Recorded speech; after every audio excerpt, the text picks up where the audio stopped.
Hello, Ali ভাই আছেন? হ্যাঁ ভাই, আমি তো আছি। ভাই আসসালামু আলাইকুম। ওয়ালাইকুম আসসালাম। রাইসুল শুরু করবে আর কি। আচ্ছা রাইসেল ভাই, তাহলে কি আমরা আচ্ছা, কথা জি বলা ভাই। শুরু করি নাকি? জি ভাই, ঠিক আছে। অলি ভাই, আপনি কথা শুরু করেন, আমি পরে ক্লাস নিচ্ছি। আপনি ইন্ট্রোডাকশনটা দেন, ও নতুন আচ্ছা। পর্বের ক্লাস। ও, তুমি কি এখনো করো নাই, সেট আপ করো নি? জি ভাইয়া, সেট আপ করা, সমস্যা নেই। ও আচ্ছা, আমি স্ক্রিন শেয়ার দিয়ে দাও, সমস্যা নেই, আমি কথা ওকে। জি বলতেছি। ভাই। আসসালামু আলাইকুম ডিয়ার স্টুডেন্টস, হোপফুলি সবাই ভালো আছো, সুস্থ আছো। আজকে তো আমরা আরেকটা পর্বে চলে আসলাম, আমাদের জৈব রসায়নের আলোচনার আরো কিছু যে বাকি থেকে গেছে সেখানে আমরা আলোচনা শুরু করব আর কি। তো আজকের ক্লাসগুলো আগেরগুলোর চাইতে একটু ডিফারেন্ট হবে। ডিফারেন্ট বলতে এই সেন্সে যে এতদিন তো আমাদের চিন্তায় এইচএসসিও ছিল, বাট এখন থেকে আমাদের চিন্তাধারা শুধুমাত্র অ্যাডমিশন টেস্ট কেন্দ্রিক হবে, আর সেটা exclusively medical admission test based. So medical admission টেস্টে যা আসবে, যেভাবে প্রশ্ন আসবে, আমাদের প্রিপারেশনটা ঠিক সেভাবে আমরা আগাবো, যাতে আমাদের এফোর্ট কম হয় বাট আউটপুটটা যাতে পারফেক্ট এফিশিয়েন্ট, যাতে আমরা আমাদের সবকিছু সিলেবাসকে কভার করতে পারি, সেই চিন্তা মাথায় রেখে ক্লাসগুলোকে আমরা আগাই নিয়ে যাব। সো এখানে অনেক কিছু থাকবে যেগুলো কনসেপচুয়াল, যেগুলো বোঝার যে বিষয়গুলো, যে রিয়েকশনস গুলো, লেখার বিষয়গুলো, এগুলো কিন্তু এখন অপ্রাসঙ্গিক হয়ে যাবে। এগুলো নিয়ে আমরা বেশি সময় নষ্ট করব না, কারণ আমাদের আরো অনেক ইম্পর্টেন্ট জিনিসে, মেডিকেলের জন্য ইম্পর্টেন্ট জিনিসে সময় ব্যয় করতে হবে। তো হোপফুলি তোমরা ক্লাসটা এনজয় করবা। তোমরা সব ফুল কনসেন্ট্রেশন দিয়ে ক্লাসের সাথে থাকো, তাহলে দেখা যাবে মেজরিটি প্রশ্নই তোমরা আনসার করতে পারবা এই ক্লাস থেকেই। আর কোনো কোয়ারি থাকলে সেক্ষেত্রে এক্সক্লুসিভলি, যেটা আসলে এই টপিকের সাথে রিলেটেড, যেটা না পারলেই না, এমন যদি হয় সেক্ষেত্রে তোমরা আমাকে কিউএনএ তে সেই কোয়েশ্চেনটা আস্ক করবা, সেটা আমি তোমাদেরকে আনসার করে দেব। আর রাইসুল তোমাদের ক্লাস নেবে আজকে। আর তোমাদের কোনো কোয়ারি থাকলে, রাইসুলকে যদি কোনো কিছু কোয়েশ্চেন করতে হয়, সেক্ষেত্রে তোমরা চ্যাট বক্সে সেই কোয়েশ্চেনগুলো আস্ক করবা। ঠিক আছে, তাহলে রাইসুল শুরু করা যাক। জি ভাইয়া, থ্যাংক ইউ ভাইয়া। আর তোমাদেরকে একটা রিকোয়েস্ট করছি, অ্যাডভান্স কোনো কিছু জিজ্ঞাসা করবা না, যে ভাইয়া ভর্তি পরীক্ষা কোন মাসে হবে, রিটেন হবে কিনা, তারপর কত নাম্বার থাকবে এইচএসসি পরীক্ষার মার্কসের উপর, এগুলো এখনো পর্যন্ত আনসার্টিন। তো তো এগুলো আমরা জানা মাত্রই তোমাদের কাছে জানানোর ট্রাই করব, বা সেটা তোমরাও যখন জানতে পারবে আমরাও তখন জানতে পারবো। আর যদি আমরা কিছু আগে জানতে পারি, সেটা আমরা তোমাদেরকে অবশ্যই জানাবো, ঠিক আছে? তো চলো আমরা ক্লাসটা শুরু করি। আমাদের আজকের topic aldehyde, ketone, carboxylic acid, ester এবং জৈব যৌগের বিশুদ্ধতা নির্ণয়। দেখতেই পাচ্ছ অ্যালডিহাইড, কিটোন, কার্বক্সিলিক অ্যাসিড কতটা ইম্পর্টেন্ট। প্রতি বছরই মোটামুটি এখান থেকে প্রশ্ন টাচ করেছে। রিসেন্ট বছরেও দেখা যাচ্ছে অ্যালডিহাইড, কিটোন, কার্বক্সিলিক অ্যাসিড এবং এস্টার থেকে প্রশ্ন আসতেছে। তার মানে এগুলো আমাদের একটু গুরুত্ব দিয়ে পড়তে হবে। তো প্রথমে আমরা পড়বো কার্বনিল যৌগ। অ্যাকচুয়ালি কার্বনিল যৌগ বলতে আমরা বুঝি যে এই মূলকটা যেটা আছে কার্বনিল মূলকের যৌগ। এই কার্বনিল মূলকের যৌগটা আমরা দুইটা সমগোত্রীয় শ্রেণীকে কভার করে। যেমন দেখো, এই কার্বনিল গ্রুপের একটা কার্বনের সাথে যদি একটা হাইড্রোজেন ফিক্স হয়ে যায় এবং অন্য গ্রুপটা যদি একটা অ্যালকাইল গ্রুপ দিয়ে চলে যায়, তখন আমরা এটাকে বলি একটা অ্যালডিহাইড।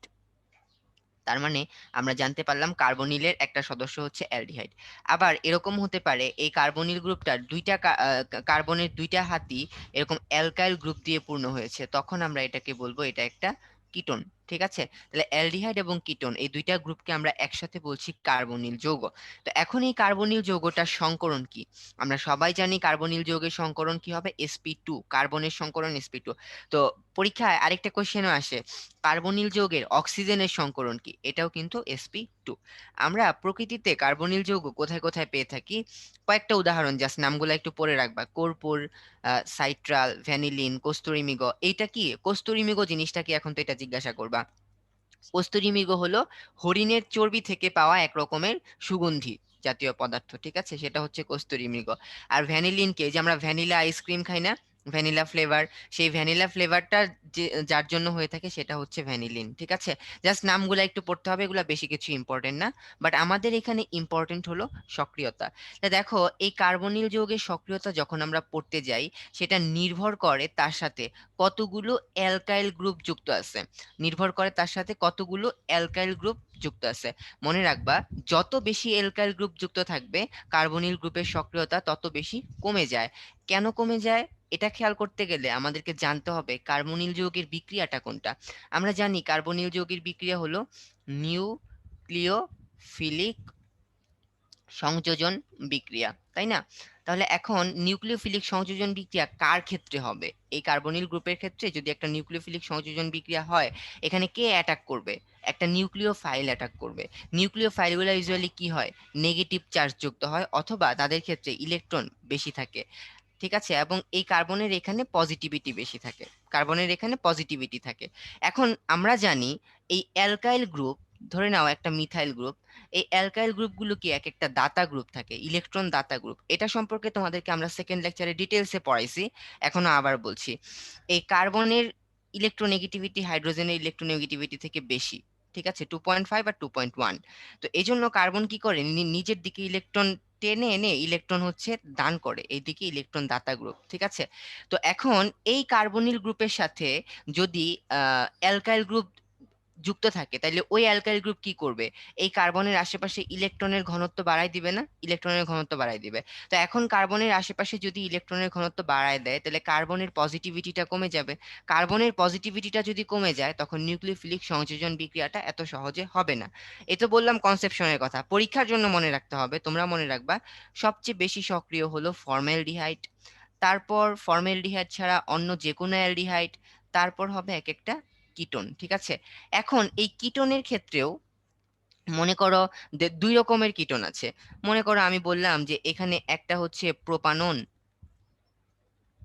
আরেকটা হচ্ছে পেন্টানন, C2H5 CO C2H5। এই দুইটার মধ্যে আবার কে বেশি সক্রিয় হবে? চ্যাট বক্সে বলো তো। অলরেডি আমি একবার বলেছি, যার অ্যালকাইল গ্রুপ যত বেশি সে তত বেশি শক্তিশালী, সে তত কম শক্তিশালী, ঠিক আছে? অর্থাৎ বোঝাই যাচ্ছে এখানে এটার সক্রিয়তা বেশি হবে, এটার সক্রিয়তা কম হবে। কারণ কি? এখানে অ্যালকাইল গ্রুপটা বড়, বড় অ্যালকাইল, বেশি অ্যালকাইল, সক্রিয়তা কম, ঠিক আছে? এখন অ্যালডিহাইডের শ্রেণীবিভাগ, আমরা অ্যালডিহাইডকে কিভাবে শ্রেণীবিভাগ করি? অ্যালিফেটিক বলতে পারি, অ্যারোমেটিক বলতে পারি, শিকলের উপর ভিত্তি করে। যেমন বেনজালডিহাইড, এটা কি এই বেনজিনের একটা হাইড্রোজেন যদি এই অ্যালডিহাইড গ্রুপ দিয়ে প্রতিস্থাপিত হয়, তখন আমরা এটাকে বলবো বেনজালডিহাইড। আর প্রথম সদস্য ফর্মালডিহাইড বা মিথানেল, এটা আমরা সবাই জানি গঠন অনুসারে সম্পৃক্ত হতে পারে, অসম্পৃক্ত হতে পারে। সম্পৃক্ত অসম্পৃক্ত নির্ভর করে কার উপর? কার্বন কার্বনের ডাবল বন্ডের উপর। যদি কার্বন কার্বন ডাবল বন্ড থাকে তাহলে অসম্পৃক্ত, না থাকলে পরে সম্পৃক্ত। দেখো এখানে আছে একটা অ্যাক্রোলিন, ঠিক আছে? এই অ্যাক্রোলিনটা একটা অসম্পৃক্ত অ্যালডিহাইড। এটা তোমরা কোথায় পড়েছো? কি শনাক্ত করতে অ্যাক্রোলিন ব্যবহার করেছো? চ্যাট বক্সে জানাও। কোনটি শনাক্তকরণে অ্যাক্রোলিন পরীক্ষা করা হয়েছিল? এক্স্যাক্টলি, গ্লিসারিন শনাক্তকরণে আমরা অ্যাক্রোলিন টেস্ট পরীক্ষা করেছি। তো এখন আমাদের অ্যাক্রোলিনের সংকেতটা জানা একটু জরুরি। তো আমরা যদি জানি CH2 ডাবল বন্ড CH এবং CHO, এই হচ্ছে অ্যাক্রোলিন, মানে মাঝখানে একটা ডাবল বন্ড আছে। যেহেতু ডাবল বন্ড আছে এই জন্য এটাকে কি বলছি আমরা? যে এটা একটা অসম্পৃক্ত অ্যালডিহাইড। এখন আসো অ্যালডিহাইড এবং কিটোনের সাধারণ প্রস্তুত প্রণালী। তো সাধারণ প্রস্তুত প্রণালী পড়তে গেলে আমরা আগে যেরকম ডিটেলস বিক্রিয়া পড়তাম, এখন আমাদের পড়তে হবে বিক্রিয়ার চাইতেও বিক্রিয়ার শর্তগুলো বেশি বেশি পড়তে হবে। যেমন অ্যালকোহলকে যদি আমরা জারণ করি, ছোটবেলার পড়া, অ্যালকোহলকে জারণ করলে কি পাবো? কার্বনিল যৌগ পাবো। এখন এই অ্যালকোহলটা 1 ডিগ্রি না 2 ডিগ্রি, তার উপর ডিপেন্ড করবে উৎপাদটা কি হবে। যদি 1 ডিগ্রি অ্যালকোহল হয় তাহলে পাবো আমরা অ্যালডিহাইড, 2 ডিগ্রি হলে পাবো কিটোন। প্রভাবক হিসেবে কি ব্যবহার করব আমরা? গাঢ় sulphuric acid plus K2Cr2O7, just এটা মনে রাখতে হবে যে জারণ হচ্ছে। এছাড়া আমরা 1 ডিগ্রি অ্যালকোহলকে কলিন্স বিকারক দিয়ে জারণ করতে পারি। কলিন্স বিকারক আবার কি জিনিস? ক্রোমিয়ামের অক্সাইড।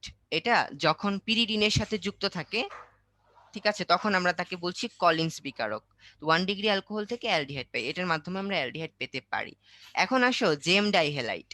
তো জেম ডাইহ্যালাইড জিনিসটা কি? আমরা এটা তোমাদেরকে অ্যালকিন অ্যালকাইন পড়ানোর সময়ও কিন্তু পড়িয়েছিলাম। যদি কার্বনের, একই কার্বনের দুই দিকে যদি হ্যালাইড গ্রুপ থাকে তখন তাকে বলি জেম, আর ভিন্ন কার্বনে থাকলে বলি ভিস, ঠিক আছে? তো এইখানে আমি একটা জেম ডাইহ্যালাইড যৌগ লিখছি। তো এখানে মনে করো আর এখানে এইচ, এটা প্রান্তের কার্বনে নিলাম। তো এই প্রান্তের কার্বনে নেওয়ার পর প্রথমে কি করব? আমরা হাইড্রোক্সিল সংযোজন করব। হাইড্রোক্সিল সংযোজন করার বিক্রিয়াটা করতে হবে ক্ষারীয় মাধ্যমে, ঠিক আছে? তো হাইড্রোক্সিল সংযোজন করলে পরে কি হয়ে যাবে? এই যে উপরের OH, OH মানে ক্লোরাইড গুলাকে হাইড্রোক্সিল দিয়ে প্রতিস্থাপিত করলাম। এখন কি করব?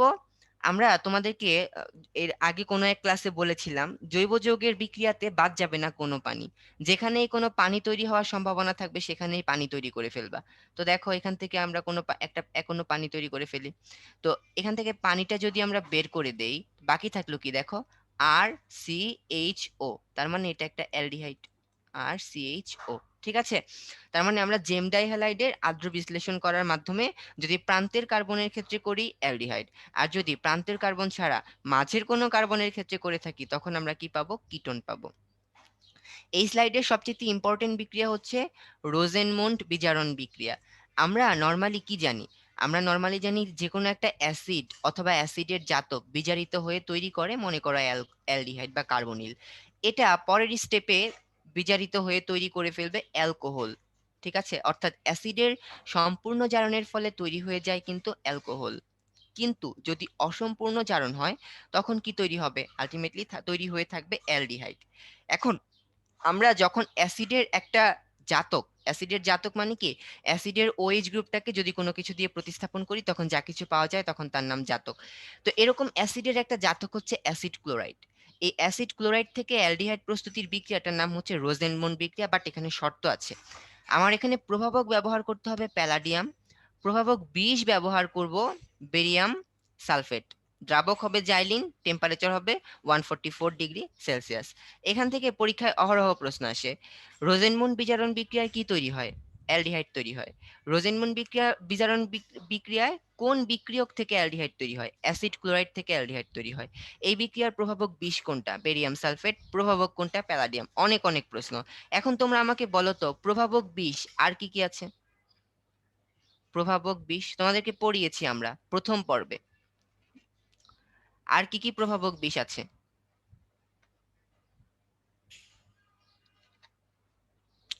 আমরা প্রভাবক বিষ কি দিয়ে পড়েছিলাম, অসাধু ব্যবসায়ী, আর্সেনিক অক্সাইড, অতে হচ্ছে আর্সেনিক অক্সাইড, সাথে হচ্ছে সালফার, ধুতে হচ্ছে ধুলাবালি, ব্যবসায়ীতে এই বেরিয়াম সালফেটটা ছিল। ওকে, আচ্ছা এখন আসো অ্যালকিনের ওজোনোলাইসিস। তো এটা তো আমাদের খুবই ইম্পর্টেন্ট, অ্যালকিনের ওজোনোলাইসিস। এটা সম্পর্কে আমরা মোটামুটি প্রতি লেকচারে একটু একটু আলোচনা করা হয় ওজোনোলাইসিস বিক্রিয়া সম্পর্কে, তাই না? তো এখন ওজোনোলাইসিস বিক্রিয়া কিন্তু খুবই সহজ। আমরা অ্যালকিনের ওজোনোলাইসিস করে অ্যালডিহাইড পাচ্ছি, কেন কিটোন কি পেতে পারি না? পারি। জাস্ট আগে একটু দেখে নাও, মনে করো আমি এখানে লিখলাম, আচ্ছা এটা এইচ এইচ সিএস3 সিএস3, এটা কি লিখলাম, বিউটিন 2। তো বিউটিন 2 কে যদি আমরা ওজোনোলাইসিস করি তখন কি হবে, আমরা ওজোনোলাইসিস খুব সহজে পড়ানোর জন্য কি বলেছিলাম, আমরা ওজোনোলাইসিস খুব সহজে পড়ানোর জন্য বলেছিলাম এই মাঝখানের দ্বিবন্ধন ভেঙে দিবা, তারপর একটা করে ও যোগ করে দিবা। তাই দেখো এখানে ও যোগ করে দাও, সিএস3 সিএইচও, মানে একটা ইথানল পেলা। আবার এভাবে করে দাও, সিএস3 সিএইচও, মানে এখানে আমরা আরেকটা ইথানল পেলাম। ঠিক আছে, অর্থাৎ বিউটিন 2 কে যদি আমরা ওজোনোলাইসিস করি তখন আমরা কি পাবো, আমরা দুইটা ইথানল পাবো। এখন আসো আমরা কিটোন কিভাবে পেতে পারি। মনে করো আমি 2 মিথাইল বিউটিন 2, 2 মিথাইল বিউটিন 2, এইটাকে আমি ওজোনোলাইসিস করব। 2 মিথাইল বিউটিন 2, এইটাকে আমি ওজোনোলাইসিস করব। ঠিক আছে, এটাকে যখন ওজোনোলাইসিস করতে যাব তখন কি হবে বলো তো, চ্যাট বক্সে কেউ বলতে পারো কিনা, এটার ওজোনোলাইসিসে আমরা কি কি উৎপাদ পাবো। পরীক্ষায় এই ধরনের প্রশ্ন কিন্তু আসতে পারে, বলে দিতে পারে 2 মিথাইল বিউটিন 2 এর ওজোনোলাইসিসে কি হবে, বিউটিন 2 এর ওজোনোলাইসিসে কি হবে, বিউটিন 1 এর ওজোনোলাইসিসে কি হবে, কোনটা উৎপন্ন হবে। ঠিক আছে, খুবই সোজা। আবার এই মাঝখানে দ্বিবন্ধন ভেঙে দাও, মাঝখানে দ্বিবন্ধন ভেঙে দিলে কি পেলাম দেখো, সিএস3 সিএস3, এটার সাথে একটা ও যোগ করে দাও, তার মানে আমার যৌগটা হয়ে যাবে সিএস3 সিও সিএস3। ঠিক আছে, তার মানে এটা কি পেলাম, একটা কিটোন পেলাম, মানে প্রোপানন। আর বাকিটা কি থাকবে, সিএইচ3 সিএইচও, তার মানে এটা হয়ে গেল একটা ইথানেল। তাহলে দেখো আমরা ওজোনোলাইসিস করার মাধ্যমে কিন্তু অ্যালডিহাইড এবং কিটোন পেতে পারি। এই বিক্রিয়া তোমাদেরকে জৈব যৌগের লেকচার 2 তে পড়ানো হয়েছে, এরপরে আরো বেশ কিছু লেকচারে পড়ানো হয়েছে। তো এটা পড়তে হবে, ইম্পর্টেন্ট। ফিডেলক্রাফট অ্যাসাইলেশন করার মাধ্যমে আমরা কিটোন পাই, জাস্ট মনে রাখতে হবে কি পাই, কিটোন পাই। অ্যালকোহলের ডিহাইড্রোজিনেশন, এর প্রভাবকগুলো মনে রাখতে হয়। কপার এবং 300°C টেম্পারেচারে যদি অ্যালকোহলকে ডিহাইড্রোজিনেশন করো তখন কি পাই আমরা? অ্যালডিহাইড পাই। যেমন যদি চিন্তা করি CH3 CH2OH, ইথানল, ইথানল থেকে যদি আমরা ইথানল পেতে চাই মানে ডিহাইড্রোজিনেশন করব। ডিহাইড্রোজিনেশন মানে কি? হাইড্রোজেন বাদ দিব। তো এখান থেকে যদি হাইড্রোজেন বাদ দিয়ে দেই তখন কি হয় দেখো, CH3CHO, তার মানে এখানে কি হয়ে যাচ্ছে আলটিমেটলি? ইথানল থেকে ইথানেল হয়ে যাচ্ছে, ইথানল থেকে হয়ে যাচ্ছে ইথানেল। তো এইভাবেও পরীক্ষায় প্রশ্ন দিতে পারে বিউটানল থেকে বিউটানেল প্রস্তুতকরণে কোন প্রভাবক ব্যবহার করা হয়। তো 1° অ্যালকোহল ব্যবহার করলে অ্যালডিহাইড, 2° ব্যবহার করলে কিটোন। অ্যালকাইনের হাইড্রেশন, অ্যালকাইনের হাইড্রেশন করার মাধ্যমে কি তৈরি হয়? কিটোন তৈরি হয়। এছাড়া যদি আমরা ইথাইন ব্যতীত অন্য কোনো অ্যালকাইনকে যদি হাইড্রেশন করি তখন কি পাই আমরা? কিটোন পাই। কেন ভাইয়া? যদি ইথাইনকে হাইড্রেশন করতাম কি পাইতাম বলো তো? ইথাইনকে যদি হাইড্রেশন করতাম কি পাইতাম? ঝটপট চ্যাটে বলো, চ্যাটে বলো। ইথাইনকে হাইড্রেশন করলে কি পাইতাম? ইথাইনকে হাইড্রেশন করলে আমরা অ্যাসিটালডিহাইড পেতাম। ইথাইনকে হাইড্রেশন করলে আমরা পেতাম কি? অ্যাসিটালডিহাইড। তো এই বিক্রিয়া যদি দেখতে চাও, এই বিক্রিয়া আমরা জাস্ট মনে করো একটা CH3 সি, এখানে ট্রিপল বন্ড CH, এখানে আমরা পানি যোগ করব, এখানে পানি যোগ করব। তো পানি যোগ করলে পরে প্রথমে যেটা হয় সেটা একটা প্রোপিনল তৈরি হবে। এটা তো প্রোপিন, প্রোপিনের মধ্যে পানি যোগ করলে আমাদের একটা ইনল যৌগ তৈরি হবে। ঠিক আছে, কিভাবে তৈরি হচ্ছে দেখো, CH3 তো অক্ষত থাকবে, বিক্রিয়াটা করবে কোথায়? বিক্রিয়াটা করবে এই যে ট্রিপল বন্ড আছে, যে এই ট্রিপল বন্ডের এখানে বিক্রিয়া করবে। তো মাঝখানের একটা অক্ষত থাকবে আর এই সি এর সাথে যুক্ত হবে OH, ঠিক আছে, এখানে যুক্ত হবে আরেকটা H। তার মানে এটা একটা প্রোপিন টু অল যৌগ হলো, প্রোপিন টু অল। এরপর এই যৌগটার পুনর্বিন্যাস হবে, পুনর্বিন্যাস হওয়ার মাধ্যমে আলটিমেটলি এটা তৈরি করে ফেলবে কিটোন। ঠিক আছে, দুইটা স্টেপে হয়। স্টেপ জানার দরকার নাই, শুধু জানতে হবে কত টেম্পারেচার দরকার হয়, কি দরকার হয়, কি উৎপন্ন হয়। ঠিক আছে, মেডিকেল ভর্তি পরীক্ষার প্রশ্নগুলো এরকমই হবে। কার্বক্সিলিক অ্যাসিডের লবণ থেকে, কার্বক্সিলিক অ্যাসিডের কোন লবণ থেকে পাই আমরা? ক্যালসিয়াম লবণ থেকে পাই। যদি ক্যালসিয়াম ফরম্যাটকে শুষ্কপাতন করি পাবো ফর্মেলডিহাইড। যদি আমরা ক্যালসিয়াম ফরম্যাটের সাথে মিশ্রণ দেই কার্বক্সিলেট তখন পাবো অন্য অ্যালডিহাইড। আর যদি ক্যালসিয়াম কার্বক্সিলেটকে যদি রিঅ্যাকশন করাই তখন আমরা পাবো একটা কিটোন। ঠিক আছে, আচ্ছা, তো এত কিছু যা কিছু পড়াইলাম এরই মাধ্যমে আমাদের পড়তে হবে কোন বিক্রিয়ার মাধ্যমে আমরা অ্যালডিহাইড কিটোন পাই। এর মধ্যে সবচেয়ে ইম্পর্টেন্ট কোনটা? সবচেয়ে ইম্পর্টেন্ট হচ্ছে রোজেনমুন বিজারণ, ওজোনোলাইসিস।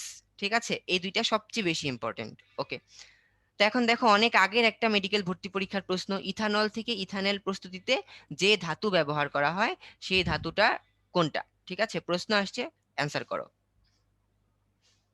একটু আগে পড়লাম, জাস্ট এটা তোমাদেরকে দেখানো যে মেডিকেল ভর্তি পরীক্ষায় কি টাইপের প্রশ্ন আসে।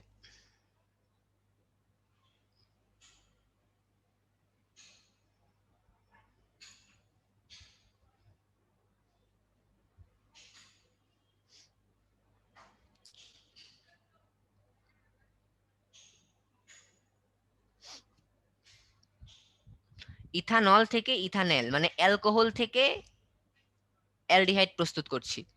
অ্যালকোহল থেকে অ্যালডিহাইড প্রস্তুত করতে কোন ধাতু ব্যবহার করা হয়েছে? ভুলে গেছো? মাত্রই তো পড়ালাম 300°C টেম্পারেচার কোন ধাতু। আচ্ছা যাই হোক, পোল শেষ করছি। জাস্ট এর আগের স্লাইডটাতে দেখো, অ্যালকোহলে হাইড্রোজেনেশন, আমি তো এখানে লিখেই রাখছি ইথানল থেকে ইথানল প্রস্তুত করলাম, কোন ধাতু ব্যবহার করলাম? কপার ধাতু ব্যবহার করলাম, তার মানে অ্যান্সার হচ্ছে কপার। ওকে, অ্যান্ড অ্যালডিহাইড এবং কিটোনের বিক্রিয়া সমূহ, এই বিক্রিয়াগুলা থেকে আমাদের প্রথম তিনটা বিক্রিয়া খুব ভালো করে পড়তে হবে, আমরা এগুলা খুব ডিটেলসে পড়বো। জারণ বিজারণ এগুলা ভার্সিটি ভর্তি পরীক্ষার জন্য আমাদের লাগবে, পলিমার থেকে মেডিকেল ভর্তি পরীক্ষায় কিছু ছোটখাটো প্রশ্ন আসতে পারে। আর সিফ ক্ষারক প্রস্তুতির যে বিক্রিয়াটা এটা ডিটেলসে লাগবে না, গুহ স্যারের বইতে আছে, জাস্ট ওই জন্য উঠানো। তো এটা এখানে একটু বলে দেই, বাকিগুলো আমরা পরে আসতেছি। তো সিফ ক্ষারক প্রস্তুতির বিক্রিয়াটা কি করা হয়, একটা অ্যালডিহাইডের সাথে যদি আমরা মনে করো যে এখানে অ্যামিনের রিঅ্যাকশন করালাম, অ্যালডিহাইডের সাথে অ্যামিনের রিঅ্যাকশন করালে পরে এই আর এর সাথে এন এর, সরি এখানে সি, আর না দিয়ে এখানে সি দেই, তাহলে বুঝতে সুবিধা হবে।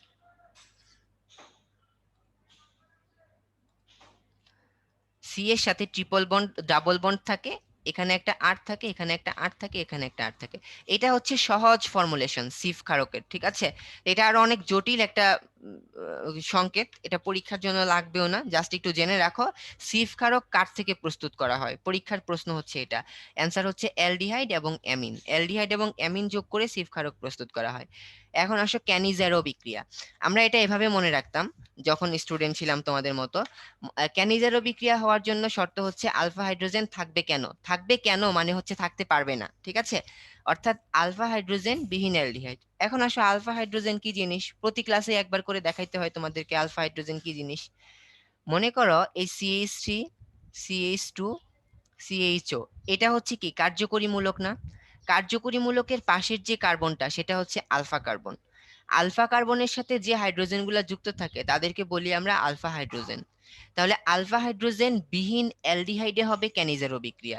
তার মানে এটা ক্যানিজেরো বিক্রিয়া হবে না, এখানে আলফা হাইড্রোজেন আছে, এটা আলফা কার্বন, আলফা কার্বনের মধ্যে হাইড্রোজেন আছে, ঠিক আছে।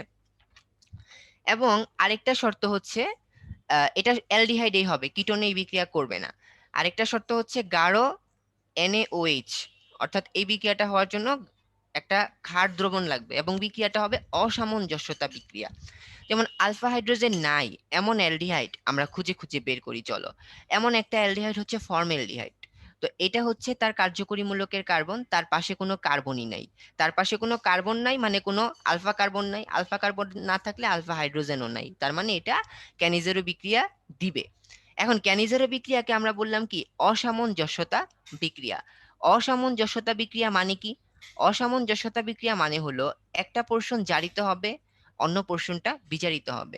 তো দেখো এই উপরের এই অংশটা জারণ হয়েছে, ঠিক আছে। তো অ্যালডিহাইড যদি জারণ হয় কি তৈরি করবে? অ্যাসিড তৈরি করবে, COOH। এই অ্যাসিডটা এই ক্ষার দ্রবণ 50% ক্ষার দ্রবণের সাথে বিক্রিয়া করে সোডিয়াম ফরম্যাট তৈরি করেছে, একটা অংশ জারিত হলো। আর এই যে বাকি অংশটা, এই অংশটা বিজারিত হয়েছে। অ্যালডিহাইড বিজারিত হইলে কি হবে? মিথানল হবে।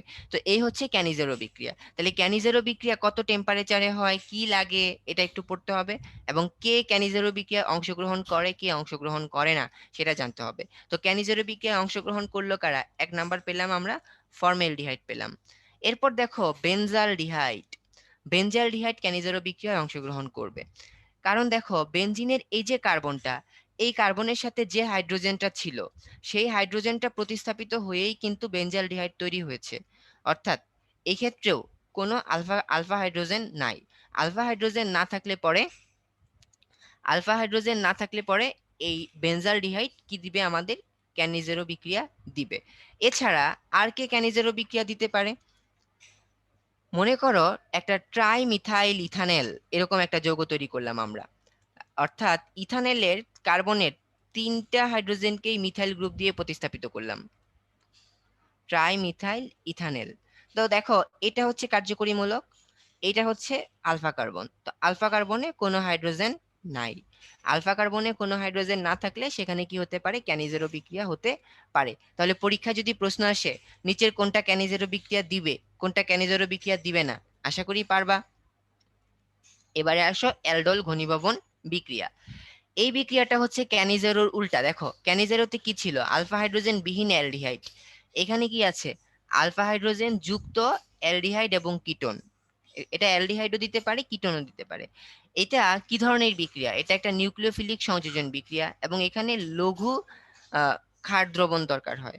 যে উৎপাদটা হয় সেটা একটা হাইড্রোক্সি অ্যালডিহাইড, মানে অ্যালকোহলের গ্রুপও আছে, অ্যালডিহাইডের গ্রুপও আছে। এই জন্য এটার নামকরণ করা হয়েছে অ্যালডল, ঠিক আছে। এখানে অ্যালডিহাইডও আছে, অলও আছে, অ্যালডল। এখন দেখো আলফা কার্বন যুক্ত মূলক কি কি আছে, মানে এখানে যেই কার্যকরী মূলকগুলা জাস্ট একটু নাম লেখা আছে, বেশি কিছু ইম্পর্টেন্ট না। বিক্রিয়ার মেকানিজম আমাদের লাগবে না, তবে এই শর্তগুলো যেগুলো পড়ালাম এগুলো 100% ইম্পর্টেন্ট। তো বিক্রিয়াটা একটু দেখে যাই জাস্ট আমরা। তো দেখো এখানে ডাবল আছে, এই ইথানেলটা ডাবল আছে। তো ডাবল থাকার জন্য একটা তৈরি করবে নিউক্লিওফাইল, ঠিক আছে। এই যে এখানে একটাতে নিউক্লিয় ফাইল তৈরি হলো, ওই নিউক্লিয় ফাইলটা ইথানলকে অ্যাটাক করছে। কোথায় অ্যাটাক করছে? তার কার্বন অক্সিজেন যে বন্ধন আছে সেখানে অ্যাটাক করছে। সেখানে অ্যাটাক করার পর কি তৈরি করলো? সেখানে অ্যাটাক করার পর একটা ঋণাত্মক আয়ন তৈরি করলো, সেখানে তার পরবর্তীতে পানি যোগ হয়ে তৈরি করবে হাইড্রোক্সি অ্যালডিহাইড। তেমন কিছু লাগবে না, আর মেনলি তৈরি করে ফেললো অ্যালডল। ঠিক আছে, হ্যালোফর্ম বিক্রিয়া, এটাও খুবই ইম্পর্টেন্ট পরীক্ষার জন্য। কি আসবে প্রশ্ন? নিচের কোনটা হ্যালোফর্ম বিক্রিয়া দিবে, কোনটা হ্যালোফর্ম বিক্রিয়া দিবে না। তো হ্যালোফর্ম বিক্রিয়া দেওয়ার জন্য শর্ত হচ্ছে তার মধ্যে অ্যাসিটো গ্রুপ থাকতে হবে। যদি অ্যাসিটো গ্রুপ থাকে তাহলে সেই বিক্রিয়াটা হ্যালোফর্ম বিক্রিয়া দিবে।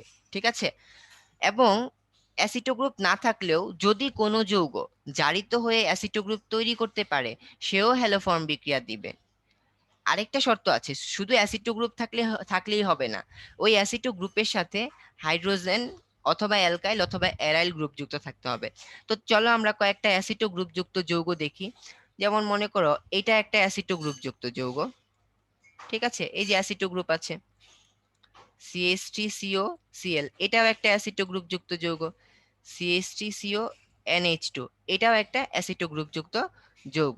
ঠিক আছে, দেখো এরা কিন্তু প্রত্যেকেই অ্যাসিটো গ্রুপ যুক্ত যৌগ, কিন্তু কেউ হ্যালোফর্ম বিক্রিয়া দিবে না।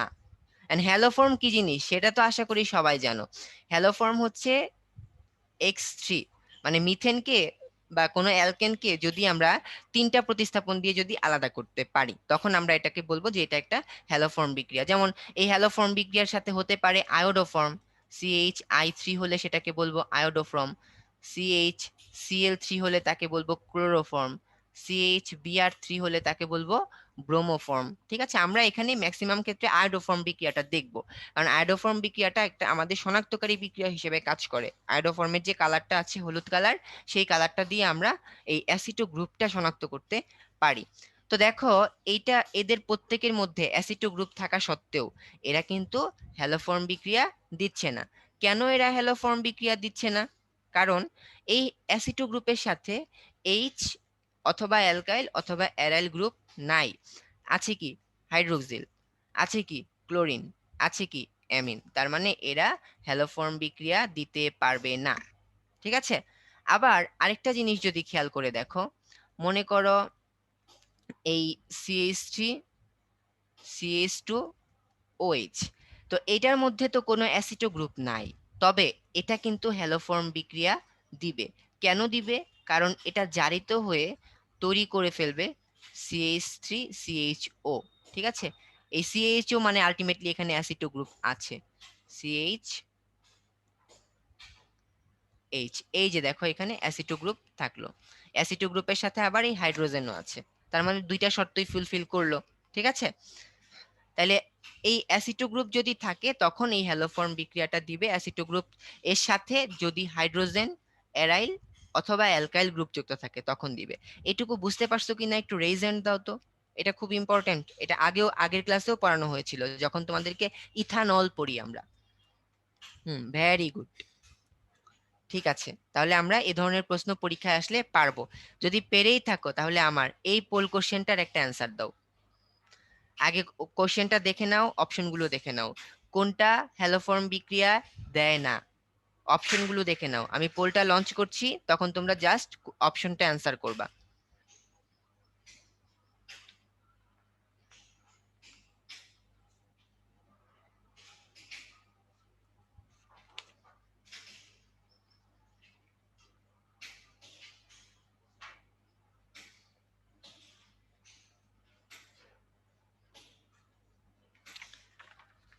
ঠিক আছে, মিশ্র অ্যান্সার, আরো কিছুক্ষণ রাখছি, অ্যান্সার করো।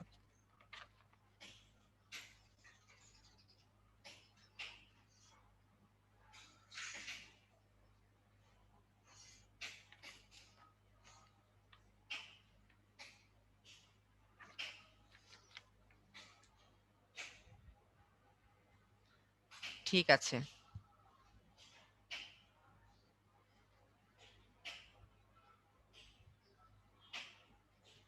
এটার অ্যান্সারটা কি হবে? তো আমরা হ্যালোফর্ম বিক্রিয়ার শর্তটা কি বলেছিলাম? হ্যালোফর্ম বিক্রিয়ার শর্তটা বলেছিলাম অ্যাসিটো গ্রুপ থাকবে এবং তার সঙ্গে কি থাকবে? হাইড্রোজেন অথবা অ্যারাইল অথবা অ্যালকাইল। তো চলো আমরা প্রত্যেকটা একটু দেখার ট্রাই করি। NaCH3 COH, তো দেখো অ্যাসিটো গ্রুপ আছে COH, এখানে দেখো CH3 CH3, ঠিক আছে। আচ্ছা, এখন এই যে যৌগগুলো আমি লিখলাম এখানে, এই যৌগগুলোর মধ্য থেকে খেয়াল করলে দেখবা যে অ্যাসিটো গ্রুপ আছে কিন্তু হাইড্রোজেন অথবা অ্যালকাইল নাই, এমন কে আছে সেটা খুঁজে বের করতে হবে। তাহলে অ্যান্সারটা হবে সি। দেখো এখানে এই অ্যাসিটো গ্রুপ আছে, কিন্তু আমাদের সেকেন্ড শর্ত কি ছিল? অ্যাসিটো গ্রুপের সাথে হয়তো হাইড্রোজেন থাকবে অথবা অ্যালকাইল থাকবে অথবা অ্যারাইল থাকবে। এখানে আছে কি? হাইড্রোক্সিল। তার মানে এটা হ্যালোফর্ম বিক্রিয়া দিতে পারবে না, ঠিক আছে। ওকে, আর এটা তো হচ্ছে ইথানল। তো ইথানল কি তৈরি করতে পারে? ইথানল তৈরি করতে পারে, ইথানল তৈরি করে হ্যালোফর্ম বিক্রিয়া দিতে পারে। জারণ বিক্রিয়া, তো আমরা এখানে যে জারণটা দেখাচ্ছি এটা হচ্ছে তীব্র জারণ। তীব্র জারণ। মৃদু জারণ বলতে কিছু আছে কিনা? কিছু আছে, সেটা আমরা পরে জানবো। মৃদু জারণ কোথায় দেখতে পাই আমরা? এই শনাক্তকরণে আমাদের আসবে মৃদু জারণ। তো অ্যালডিহাইড কিটোনের তীব্র জারণে আমরা একটা তীব্র জারক ব্যবহার করছি, সেটা হচ্ছে এই যে আমাদের মিশ্রণটা তীব্র জারক, K2Cr2O7 এবং গাঢ় সালফিউরিক অ্যাসিডের মিশ্রণ। ইথানল থেকে আমরা কি তৈরি করে ফেলি? ইথানোয়িক অ্যাসিড তৈরি করে ফেলতে পারি সরাসরি জারিত হয়ে। তবে এই যে কিটোন, এটা তো ইথানেল বা অ্যালডিহাইড সরাসরি জারিত হতে পারলো, কিন্তু কিটোন যে গ্রুপটা আছে এই কিটোন গ্রুপটা সরাসরি জারিত হতে পারে না। একে জারিত করার জন্য টেম্পারেচার বাড়ায় দিতে হয় অথবা খুব শক্তিশালী জারক দিতে হয়। এই যে দেখো এখানে এই ডেল দেওয়া মানে হচ্ছে তাপ দিতে হবে, এখানে এক্সট্রা তাপ দিতে হবে। তাপ দেওয়ার পরেও এখানে কাহিনী আছে, এখানে সমান সংখ্যক কার্বন বিশিষ্ট অ্যাসিড উৎপন্ন করতে পারবে না। সমান সংখ্যক কার্বন বিশিষ্ট অ্যাসিড উৎপন্ন করতে পারবে না। তো অ্যাসিডে কার্বনের পরিমাণ কমে যাবে। এখন কি পরিমাণ কমবে সেটা জানার জন্য আমাদের একটা রুলস পড়তে হয়। সেই রুলসটাকে আমরা বলি পপফস রুলস, ঠিক আছে। এই পপফস রুলসকে, এটা মানে কি? এটা মানে হলো যে এই যে এখানে সিও সি, এই যে দেখো এটা সিও সি, দুইটা বন্ধন আছে। এটা একটা সিও সি বন্ধন, এটা আরেকটা সিও সি বন্ধন। কোন বন্ধনটা ভাঙবে সেটা নির্ভর করে হাইড্রোজেনের সংখ্যার উপর, ঠিক আছে, আলফা হাইড্রোজেনের সংখ্যার উপর উপর কোনটা ভাঙবে? যেখানে আলফা হাইড্রোজেন কম আছে, যেখানে আলফা হাইড্রোজেন কম আছে সেটা ভাঙবে, ঠিক আছে। তো দেখো এটা হচ্ছে কার্যকরী মূলক, ঠিক আছে। এখানে আলফা হাইড্রোজেন আছে তিনটা, এখানে আলফা হাইড্রোজেন আছে দুইটা। তার মানে ভাঙবে কোনটা? যেখানে কম আছে সেটা, মানে এই বরাবর ভেঙে যাবে। এই বরাবর ভেঙে যাওয়ার পর এখানে কয়টা কার্বন থাকলো? একটা, দুইটা, মানে এখানে একটা 2 কার্বনের অ্যাসিড তৈরি হবে, ঠিক আছে। এই যে দেখো 2 কার্বনের একটা অ্যাসিড, অ্যাসিটিক অ্যাসিড তৈরি হলো। আর বাকি যে পোর্শনটা, এই পোর্শনটাতে OH যুক্ত হয়ে আরেকটা অ্যাসিটিক অ্যাসিড তৈরি হলো, ঠিক আছে। তো এরকম ভাবে আমরা কিটোনের জারণ বুঝতে পারবো। তো এটা যদি বুঝে থাকো তাহলে এখানে দেখো আরেকটা পোল কোশ্চেন চলে আসছে, প্রোপাননের জারণে কোনটি উৎপন্ন হয়, ঠিক আছে। তাহলে আমরা একটু দেখার ট্রাই করি প্রোপানন জিনিসটা কেমন। তো এই হচ্ছে প্রোপানন। তো প্রোপাননের ক্ষেত্রে কোনটা ভাঙবে? দুইটা একই, এ পাশেও ভাঙতে পারে ওই পাশেও ভাঙতে পারে। তো ভাঙার পর জারণের ফলে কি উৎপন্ন হবে? আগের স্লাইডটা যদি বুঝে থাকো তাহলে এটা অ্যান্সার করা তোমাদের জন্য কোনো ব্যাপারই না, ঝটপট অ্যান্সার করে ফেলো। প্রোপাননের জারণে কোনটি উৎপন্ন হয়? কার্বন সংখ্যা কমে নাকি বাড়ে নাকি সমান থাকে? হিন্টস দিয়ে দিলাম।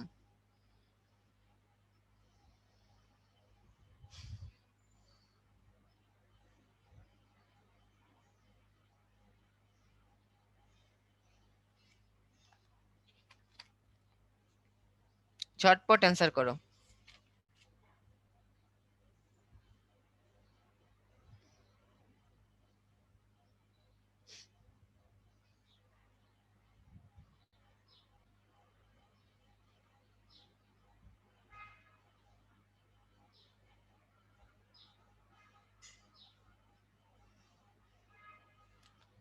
ঠিক আছে, এটার রেজাল্ট দেখাবো না। আচ্ছা, তো এই প্রোপাননের যখন আমরা জারণ করব, জারণ করলে কি কার্বন সংখ্যা কি হয়ে যাবে? কমে যাবে। তো কার্বন সংখ্যা কিভাবে কমবে, মনে করো এই যে এই পোর্শনটুকু একটা অ্যাসিড তৈরি করবে। তো এই পোর্শনটুকু যদি অ্যাসিড তৈরি করে তাহলে সেটা কোন অ্যাসিড হবে? এটা কোন অ্যাসিড?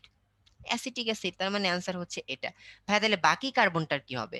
এখানে বাকি কার্বনটা কার্বন ডাই অক্সাইড তৈরি করে, ঠিক আছে? এখানে কার্বন ডাই অক্সাইড তৈরি হয়, পানি তৈরি হয় আলটিমেটলি। তাহলে কোনটা হবে অ্যান্সার? Acetic acid. ভাই যারা প্রোপানোয়িক অ্যাসিড দিছিলা তারা কি আগের স্লাইডটা খেয়াল করো নাই? আমি যে বললাম যে কিটোন যদি জারিত হয়, তীব্র জারক দিয়ে কিটোনকে জারিত করার পর আমরা সমান সংখ্যক কার্বন বিশিষ্ট অ্যাসিড পাবো না, আমরা অ্যাসিডের সংখ্যা কমে যাব, অ্যাসিডে কার্বনের সংখ্যা কমে যাবে, ঠিক আছে? তো এখানে পফঅপস রুলস অ্যাপ্লাই করলাম, সেটা হচ্ছে কি কার ক্ষেত্রে ছিল? বিউটানোনের ক্ষেত্রে ছিল। এখন বলেছি প্রোপানন, তো প্রোপাননের ক্ষেত্রেও কার্বন সংখ্যা তো কমে যাবে। তাহলে কনফিউশন হতে পারে অ্যাসিটিক অ্যাসিড নাকি মিথানোয়িক অ্যাসিড, সেটার মধ্যে এটা স্পেশাল, এটা মনে রাখতে হবে যে এখানে একটা কার্বন ডাই অক্সাইড হচ্ছে আর একটা অ্যাসিটিক অ্যাসিড হচ্ছে। বিজারণ বিক্রিয়া, তো এই বিজারণ হতে পারে আবার দুই রকম, মৃদু বিজারণ, তীব্র বিজারণ। এখন কখন মৃদু হবে কখন তীব্র হবে এটা নির্ভর করবে বিজারকের উপর। বিজারক হিসেবে যদি আমরা মৃদু বিজারক ব্যবহার করি তখন মৃদু বিজারণ হবে। যেমন আমরা যদি বিজারক হিসেবে লিথিয়াম অ্যালুমিনিয়াম হাইড্রাইড ব্যবহার করি, অথবা যদি আমরা হাইড্রোজেনের সাথে নিকেল ব্যবহার করি, অথবা যদি আমরা NaBH4 এটা যদি ব্যবহার করি, তখন মৃদু বিজারণ হবে। মৃদু বিজারণ হইলে পরে অ্যালডিহাইড থেকে 1 ডিগ্রি অ্যালকোহল পাবো, কিটোন থেকে 2 ডিগ্রি অ্যালকোহল পাবো, ঠিক আছে? আর তীব্র বিজারণ, তীব্র বিজারণের আরেকটা নাম হলো ক্লিমেনসন বিজারণ। তো পরীক্ষায় প্রশ্ন আসে ক্লিমেনসন বিজারণ প্রক্রিয়ার মাধ্যমে কোনটি উৎপন্ন হয়? অ্যান্সারটা কি? হাইড্রোকার্বন। কার্বন সংখ্যা কমে বাড়ে না, কার্বন সংখ্যা সমানই থাকে। যেমন দেখো এখানে দেখানো হয়েছে ইথানেল, এই ইথানেল থেকে কি প্রস্তুত হয়ে গেল? ইথেন প্রস্তুত হয়ে গেল, মানে একটা হাইড্রোকার্বন প্রস্তুত হলো। এটা শর্তটা খুবই ইম্পর্টেন্ট। এটা শর্ত হচ্ছে এখানে কি দরকার হবে? জিঙ্ক অ্যামালগাম, জিঙ্ক অ্যামালগাম, এবং এটার সাথে আমাদের লাগবে হাইড্রোক্লোরিক অ্যাসিড। ক্লিমেনশন বিজারণের মধ্যে জিঙ্ক অ্যামালগাম লাগবে এবং হাইড্রোক্লোরিক অ্যাসিড লাগবে, ঠিক আছে? পলিমারকরণ বিক্রিয়া, তো পলিমারকরণ বিক্রিয়াগুলো আমরা সাধারণত এইভাবে পড়ার ট্রাই করি: পলিমার, মনোমার, তাপমাত্রা, চাপ, প্রভাবক। তবে এখানে সবকিছু খুঁজে পাওয়া যায় না, আমরা এগুলো খুঁজবো, যদি পাই পড়বো, না পাইলে তো কি বই গুগল করে তো আর কিছু পড়তে হবে না। মেডিকেল ভর্তি পরীক্ষায় বইয়ের বাইরে কিছু আসে না, সবকিছু বইয়ের থেকেই আসে। তো খেয়াল করে দেখো এখানে মিথানেলের পলিমার কি কি আছে। প্যারাফর্মেলডিহাইড, এটার আরেকটা নাম হচ্ছে ডেলরিন। মিথানলের পলিমার কি আছে? প্যারাফর্মেলডিহাইড, আরেকটা আছে হচ্ছে ডেলরিন। তো পরীক্ষায় প্রশ্ন আসে ডেলরিন কিভাবে ব্যবহৃত হয়। এটা শক্ত প্লাস্টিক, ঠিক আছে? এই শক্ত প্লাস্টিকটা কাঠ অথবা ধাতুর বিকল্প হিসেবে ব্যবহৃত হয়ে থাকে, কাঠ অথবা ধাতুর বিকল্প হিসেবে ব্যবহৃত হয়ে থাকে, ঠিক আছে? তারপর দেখো ইউরিয়া ফর্মেলডিহাইড রেজিন, অর্থাৎ এখানে ফর্মেলডিহাইড লাগবে এবং ইউরিয়া লাগবে, এই দুইটার একটা ঘনীভবন পলিমার হবে, রেজিন তৈরি করবে। এটার থেকে আমরা একটা প্লাস্টিক তৈরি করব, সেই প্লাস্টিকটার নাম হবে ফর্মিকা, ঠিক আছে? ব্যাকেলাইট, ব্যাকেলাইট প্রস্তুত করতে কি দরকার হয়? ফেনল দরকার হয়, C6H5OH প্লাস, এখানে থাকবে মিথানেল HCHO, ব্যাকেলাইট। ব্যাকেলাইট কি? এটাও একটা প্লাস্টিক বা পলিমার। আচ্ছা, এখন আসো ইথানেলের পলিমার কি আছে। প্যারালডিহাইড এবং টেট্রা ইথানল। এটা একটু মনে রাখবা, ইথানলের পলিমার গুলা তৈরি করতে গেলে আমরা সাধারণত প্রভাবক হিসেবে সালফিউরিক অ্যাসিড ব্যবহার করে থাকি। দুইটার ক্ষেত্রেই প্রভাবক হিসেবে সালফিউরিক অ্যাসিড ব্যবহার করব। একটা প্যারালডিহাইড আর একটা হচ্ছে টেট্রা ইথানেল।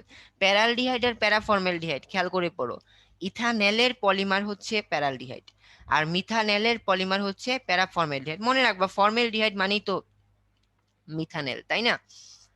আচ্ছা, এখন এই টেট্রা ইথানেল, এটার আরেকটা জিনিস মনে রাখতে হবে, টেম্পারেচার। দেখো আমি কিন্তু অন্যগুলার টেম্পারেচার পড়ালাম না, কারণ অন্যগুলার টেম্পারেচার পরীক্ষায় আসার সম্ভাবনা খুবই কম, বইতেও সরাসরি নাই। যেটা আছে সেটা হচ্ছে টেট্রা ইথানেল, এটা প্রস্তুত করতে 0 ডিগ্রি সেলসিয়াস টেম্পারেচার দরকার হবে। তাহলে 0 ডিগ্রি সেলসিয়াস টেম্পারেচারের মধ্যে সালফিউরিক অ্যাসিড প্রভাবকের উপস্থিতিতে টেট্রা ইথানেল প্রস্তুত করা হয়ে থাকে, ঠিক আছে? এখন এখান থেকে ইম্পর্টেন্ট পড়া হলো এই প্যারালডিহাইড, এটা ঘুমের ওষুধ হিসেবে ব্যবহৃত হয়, ঘুমের ওষুধ রূপে ব্যবহৃত হয়ে থাকে। তাহলে দেখো আমরা মিথানেলের পলিমার পড়লাম, ইথানেলের পলিমার পড়লাম, অর্থাৎ শুধুমাত্র কিন্তু আমরা অ্যালডিহাইডের পলিমার পড়লাম, কিটোনের কিন্তু কোনো পলিমার পড়লাম না। কেন জানো? কারণ কিটোনের কোনো পলিমার নাই। কিটোন অথবা অ্যারোমেটিক অ্যালডিহাইড, অ্যারোমেটিক কবির স্যারের বইতে লেখা আছে কিটোন অথবা অ্যারোমেটিক অ্যালডিহাইড পলিমারকরণ বিক্রিয়া দেয় না। তাহলে পরীক্ষায় যদি প্রশ্ন আসে নিচের কোনটা পলিমারকরণ বিক্রিয়া দেয় না, এভাবে যদি অপশন দেয় মিথানেল, ইথানেল, প্রোপানেল, হ্যাঁ, যদি দিয়ে দিল প্রোপানন, তো পারবো না। তো প্রোপানন হচ্ছে কিটোন। তো যদি কিটোন, যেহেতু কিটোন পলিমারকরণ বিক্রিয়া দেয় না, তার মানে প্রোপাননও পলিমারকরণ বিক্রিয়া দিবে না। অ্যালডিহাইড এবং কিটোনের শনাক্তকরণ। তো অ্যালডিহাইড কিটোন শনাক্ত করতে গেলে আমাদের প্রথমে করতে হবে কার্বনিল মূলকটা শনাক্তকরণ করতে হবে। তো কার্বনিল মূলকটা শনাক্ত করতে গেলে আমরা ব্যবহার করি 2,4-DNPH, এটার নাম হচ্ছে 2,4-ডাইনাইট্রোফিনাইল হাইড্রাজিন, 2,4-ডাইনাইট্রোফিনাইল হাইড্রাজিন। ঠিক আছে? তো এখন এই 2,4-ডাইনাইট্রোফিনাইল হাইড্রাজিন, এটাকে ব্যবহার করে আমরা জানতে পারবো এখানে কার্বনিল গ্রুপটা আছে কিনা। এটা কি অ্যালডিহাইড নাকি কিটোন সেটা বুঝতে পারবো না। যদি হলুদ অথবা কমলা পদক্ষেপ পড়ে, কোনো বইতে লেখা আছে হলুদ লাল, কোনো বইতে লেখা আছে কমলা, দুইটা একসাথে অপশনে কখনোই আসবে না। ঠিক আছে? থাকলে আমরা কি বুঝতে পারবো? কার্বনিল মূলক উপস্থিত, অথবা এটা হতে পারে অ্যালডিহাইড, হতে পারে কিটোন। তো এদেরকে আলাদা করার জন্য আমি ব্যবহার করব ফেলিং দ্রবণ, টলেন বিকারক। তো এখন আসি, ফেলিং দ্রবণ কি জিনিস? ফেলিং দ্রবণ হলো রচিলি লবণের একটা মিশ্রণ। রচিলি লবণ আবার কি জিনিস? Sodium, potassium tartrate, C4H4O6, sodium potassium টার্টারেটের সাথে দিতে হবে 5% কপার সালফেট, এটার সাথে দিতে হবে একটা ক্ষারীয় মিশ্রণ 5% NaOH। এই টোটালটাকে বলি আমরা ফেলিং দ্রবণ। ফেলিং দ্রবণের নিজের বর্ণ কি? ফেলিং দ্রবণের নিজের বর্ণ হচ্ছে গাঢ় নীল। এই ফেলিং দ্রবণ দ্বারা যদি মৃদু জারিত হয়, মৃদু জারিত হইলে পরে এখানে হচ্ছে মৃদু জারণ। আমরা পড়লাম না একটু আগে তীব্র জারণ, অ্যালডিহাইড কিটোনের তীব্র জারণ পড়েছিলাম, বলেছিলাম পরে মৃদু জারণ পড়ব, এটা হচ্ছে তার মৃদু জারণ। ঠিক আছে? তো মৃদু জারণে দেখো কিটোন কিন্তু জারিত হতে পারে না, অ্যালডিহাইড জারিত হতে পারে। ঠিক আছে? তো দেখো তীব্র জারণের মধ্যেও কিটোনকে জারিত করতে গেলে টেম্পারেচার দিতে হয়েছিল, আর এখানে মৃদু জারণের মধ্যে মৃদু জারকের উপস্থিতিতে কিটোন বিক্রিয়াই করবে না, অর্থাৎ কিটোন ফেলিং দ্রবণ টলেন বিকারকের সাথে বিক্রিয়া দেয় না। ওকে, এখন আরেকটা জিনিস এখানে খেয়াল করার আছে, দেখ কালার কি। ফেলিং দ্রবণের কালারটা হচ্ছে গাঢ় নীল। তো এটা যখন পজিটিভ কালার দিবে, অর্থাৎ যখন রিয়েকশন দিবে, ফেলিং দ্রবণ দ্বারা যখন জারিত হয়ে যাবে, তখন কোন বর্ণের পদক্ষেপ পড়বে? লাল। এই লাল বর্ণের পদক্ষেপের জন্য দায়ী কে? Cuprous oxide. লাল বর্ণের পদক্ষেপ কার জন্য পড়ছে? Cuprous oxide. আরেকটা বিকারক আছে আমাদের টলেন বিকারক। তো বলা হয়ে থাকে টলেন বিকারকের এটা হচ্ছে একটা অ্যামোনিয়া যুক্ত সিলভার নাইট্রেটের মিশ্রণ। বিক্রিয়া করতে গেলে এটার অ্যাক্টিভ উপাদান বা এটা সক্রিয় উপাদান থাকে ডাইঅ্যামিন সিলভার হাইড্রোক্সাইড, এটা হচ্ছে তার সক্রিয় উপাদান। টলেন বিকারক এটা সাধারণত বর্ণহীন থাকে, তবে যখন পরীক্ষা দিবে মানে যখন অ্যালডিহাইডটা এই টলেন বিকারক দিয়ে জারিত হয়ে যাবে, তখন এই সিলভার দর্পণ হবে। সিলভার দর্পণ মানে সিলভার ধাতুটা জমা হবে, সেটা দেখতে চকচক করবে। সিভ বিকারক দিয়ে গোলাপি বর্ণ দিবে। আয়োডোফর্ম হলুদ পদক্ষেপ। তো দেখো আয়োডোফর্ম কিন্তু দুইটাই দিচ্ছে, কিটোনও দিচ্ছে অ্যালডিহাইডও দিচ্ছে। আয়োডোফর্ম পরীক্ষা কিটোনও দিচ্ছে অ্যালডিহাইডও দিচ্ছে, তবে ফেলিং দ্রবণ টলেন বিকারক পরীক্ষা শুধু অ্যালডিহাইড দিচ্ছে, কিটোন দিচ্ছে না। আচ্ছা তোমরা কি জানো এই ফেলিং দ্রবণ এবং টলেন বিকারক পরীক্ষা অ্যালডিহাইড হওয়া সত্ত্বেও একটা অ্যালডিহাইড আছে যে এই বিক্রিয়াটা দেয় না, নাম বলতে পারবা? অথবা দিলেও খুব ধীরে বিক্রিয়া হয়, ওই জন্য আমরা এটা ল্যাবরেটরিতে ব্যবহার করতে পারি না। বেনজালডিহাইড। ঠিক আছে? বেনজালডিহাইড এই ফেলিং দ্রবণ পরীক্ষাটা দিতে পারে না, অনেক বেশি সময় দরকার হয়, তো এই জন্য এটা করে না। আর এছাড়া আরেকটা জিনিস, এই ফেলিং দ্রবণ টলেন বিকারকটা আমরা বললাম অ্যালডিহাইড মূলকের পরীক্ষা, কিন্তু অ্যালডিহাইড ছাড়াও অন্য একটা জিনিস এই ফেলিং দ্রবণ এবং টলেন বিকারক পরীক্ষা দেয়, সেটা কোনটা বলো তো? চ্যাট বক্সে বলো। অ্যালডিহাইড না, very good, formic acid, very good, formic acid. কেন দিচ্ছে গঠনটা একটু খেয়াল করো, গঠনটা খেয়াল করলেই বুঝবা। H C O H. তো ফর্মিক অ্যাসিড মেইনলি এই পোর্শনটুকুর জন্য হচ্ছে ফর্মিক অ্যাসিড, তাই না? কিন্তু এই ফর্মিক অ্যাসিডের সাথে দেখো এখানে কিন্তু এই অ্যালডিহাইডের গ্রুপটাও কিন্তু আছে। এই যে দেখো এখানে অ্যালডিহাইডের গ্রুপটাও এখানে আছে। এই অ্যালডিহাইডের গ্রুপটাই আলটিমেটলি এখানে ফেলিং দ্রবণ টলেন বিকারক পরীক্ষা দিচ্ছে। তবে ফর্মিক অ্যাসিড এই ফেলিং দ্রবণ টলেন বিকারক পরীক্ষা দিলে কি হবে, এটা কিন্তু ডিএনপিএইচ পরীক্ষা দেয় না। এই স্লাইডটা অ্যালডিহাইড কিটোনের সবচেয়ে বেশি ইম্পর্টেন্ট স্লাইড, ঠিক আছে? গত কয়েক বছর মেডিকেল ভর্তি পরীক্ষায় দেখবা কি আসে, শনাক্তকরণ আসে পরীক্ষায়। আর কিছু যদি কেউ না পড়তে পারো মেডিকেলের জন্য, শনাক্তকরণ তো অন্তত পক্ষে পড়তে পারবা। আর ছোটখাটো কোশ্চেন আমরা যেগুলা বলি সেগুলা তো তোমরা পারবাই।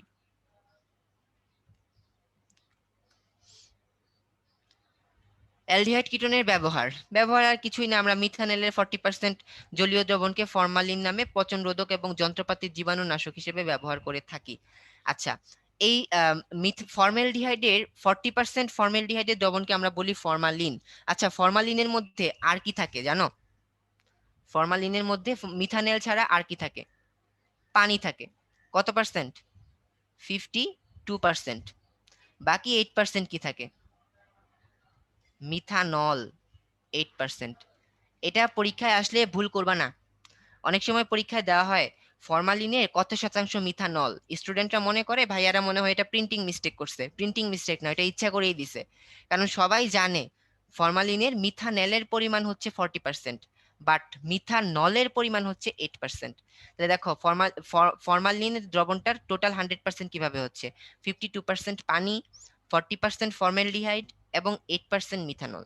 এটা কি কাজে ব্যবহৃত হয়? পচন রোধক যন্ত্রপাতির জীবাণুনাশক, ঠিক আছে? পচন রোধক রূপে। এই যে যারা মেডিকেলে পড়বা, ফার্স্ট ইয়ারে যখন পড়বা তখন দেখবা যে অনেক অনেক অর্গানস গুলা যখন পড়তে হচ্ছে অ্যানাটমি, তখন ফরমালিনে ডুবানো জিনিসপত্র থেকে নিয়ে নিয়ে এগুলা পড়তে হবে।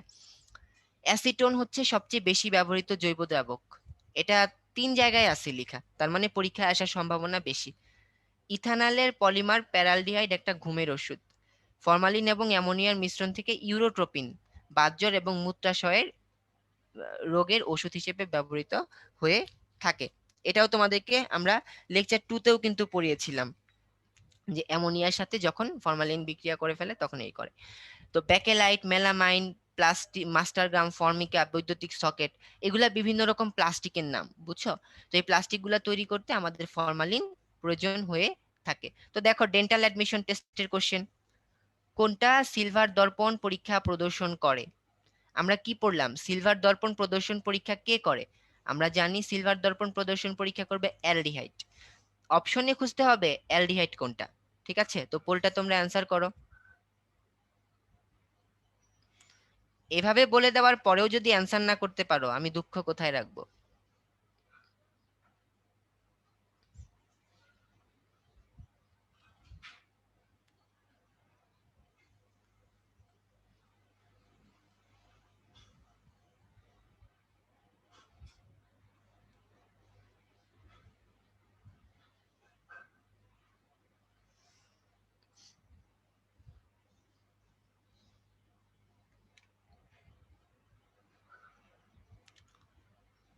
ঠিক আছে, পোল শেষ করলাম,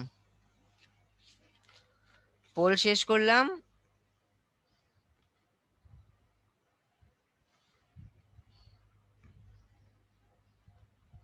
এটা মোটামুটি ভালোই পারছো, যাই হোক। এটার অ্যান্সার কি হবে? প্রোপানেল, মানে এখানে এটা একটা অ্যালডিহাইড। আচ্ছা, সিভ বিকারক তো বললাম, শুরুতে বললাম যখন বিক্রিয়া পড়ালাম তখন কিন্তু সিভ বিকারক সম্পর্কে বলেছি যে এটা ডিটেলস আর কিছুই লাগবে না, শুধু একটু জেনে রাখো কার্বনের সাথে এই নাইট্রোজেন, এখানে একটা আট থাকে, কার্বনের এখানে ডাবল ডাবল আট থাকে, এটা হচ্ছে সিভ কারক,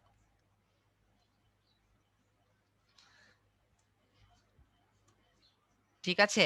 আর এই সিভ কারক পরীক্ষাটা কে দিবে? পরীক্ষাটা দিবে হচ্ছে অ্যালডিহাইড। কিভাবে তৈরি করে? অ্যালডিহাইডের সাথে অ্যামিনের পরীক্ষার মাধ্যমে এটা তৈরি করা হয়ে থাকে।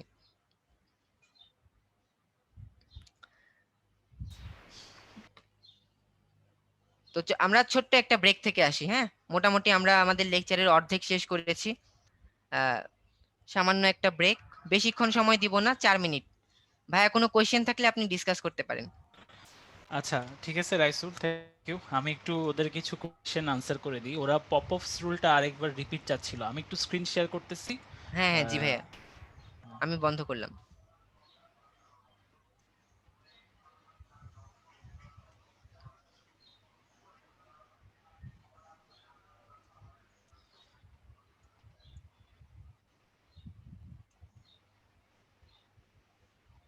স্টুডেন্টস সবাই যদি আমাকে ঠিকঠাক শুনতে পাও একটু হ্যান্ড রেজ করো।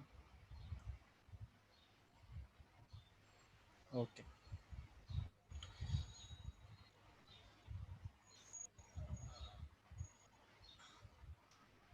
আচ্ছা, ঠিক আছে, তাহলে আমি একটু বুঝাই দিচ্ছি।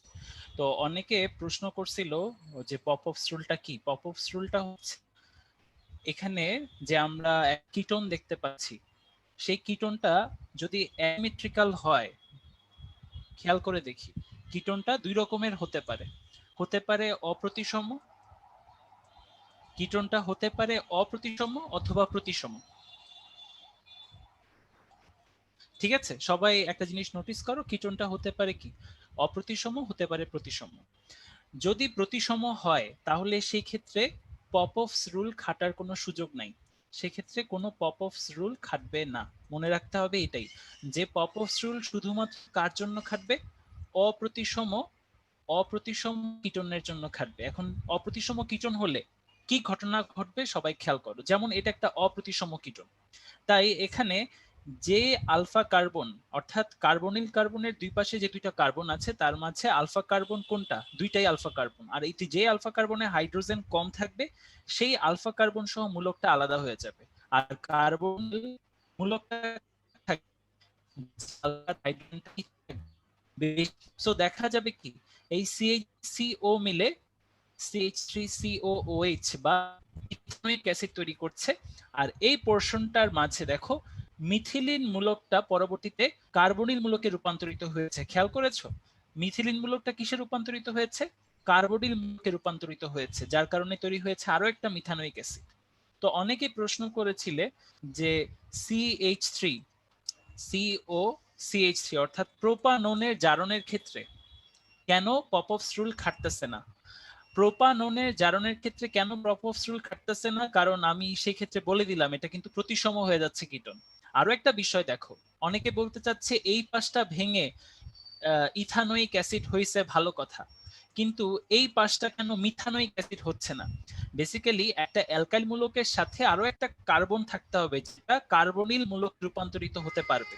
যদি এই অ্যালকাইল মূলকের সাথে কোনো অ্যাডিশনাল কার্বন যুক্ত না থাকে তাহলে সেটা কিন্তু কার্বনিল মূলকে রূপান্তরিত হতে পারবে না, যার কারণে এটা টোটালি কার্বন ডাইঅক্সাইড হয়ে কনভার্ট হয়ে যাচ্ছে। সো আমাদের লেসন একটাই, যে প্রতিসম যদি হয় সেই ক্ষেত্রে পপ অফ রুল খাটবে না, আর অপ্রতিসম হলে সেই ক্ষেত্রে পপ অফ রুল খাটবে। এখন ধরো আমি তোমাদের একটা ক্লু দিচ্ছি। ধরো CH3 CH2 CH2 CO CH2 CH3। এখন তোমরা দেখতে পাচ্ছ কি এটা হচ্ছে একটা অপ্রতি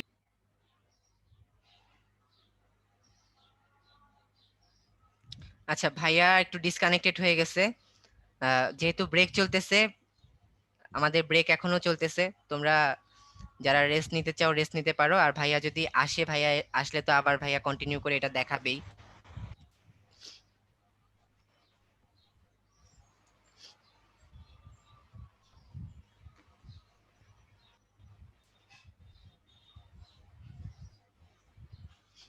ভাইয়া শুনতে পাচ্ছেন?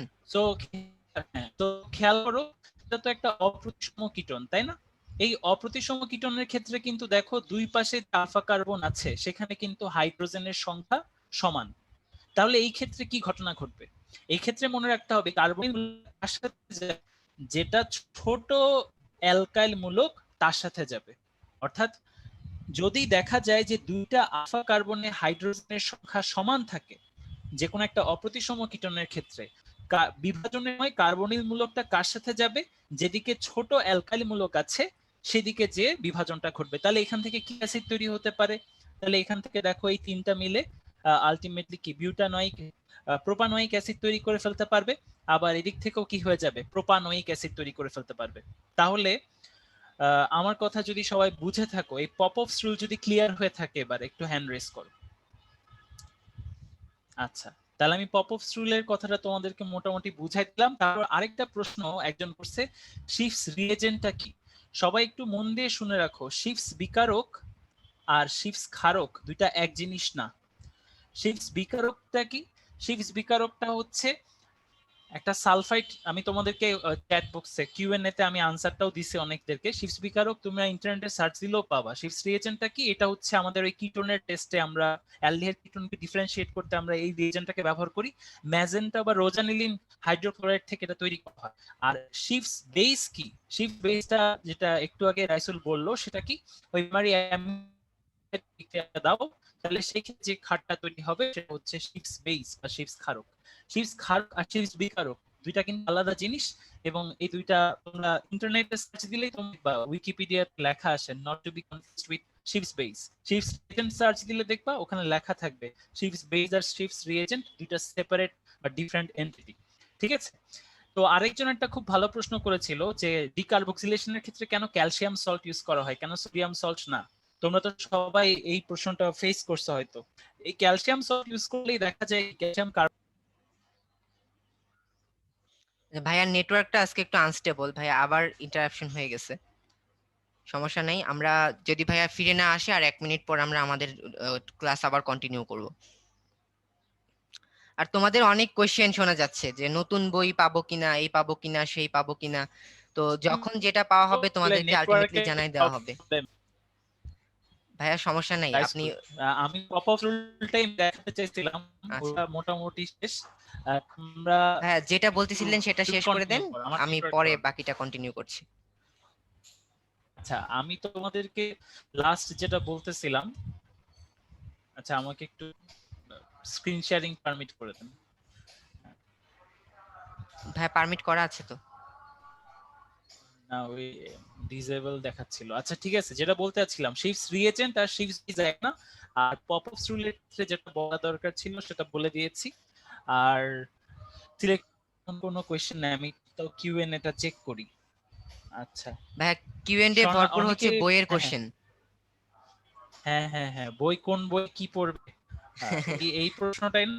আচ্ছা, এইগুলো তো আমরা ক্লাসের শুরুতেই বলে রাখছি যে আমাদের হাজারি স্যারের বইটা পড়লে দেখা যাবে 85% কমন হয়ে যাবে। সাথে আমাদের ক্লাসে প্রোভাইড, আমাদের ক্লাস ঠিকমতো ফলো করলে যে অ্যাপ 15% সেটা চলে যাবে। তাও যদি কারো সেলফ স্যাটিসফ্যাকশনের জন্য পড়তে ইচ্ছা হয় কবিরের বই তোমরা অ্যাডিশনাল পড়তে পারো, বাট আমরা ক্লাসে করব শুধু সেই অঙ্কগুলোই ক্লাসে দেখতে হবে আর কি, তোমাদেরকে বইতে দেখতে হবে।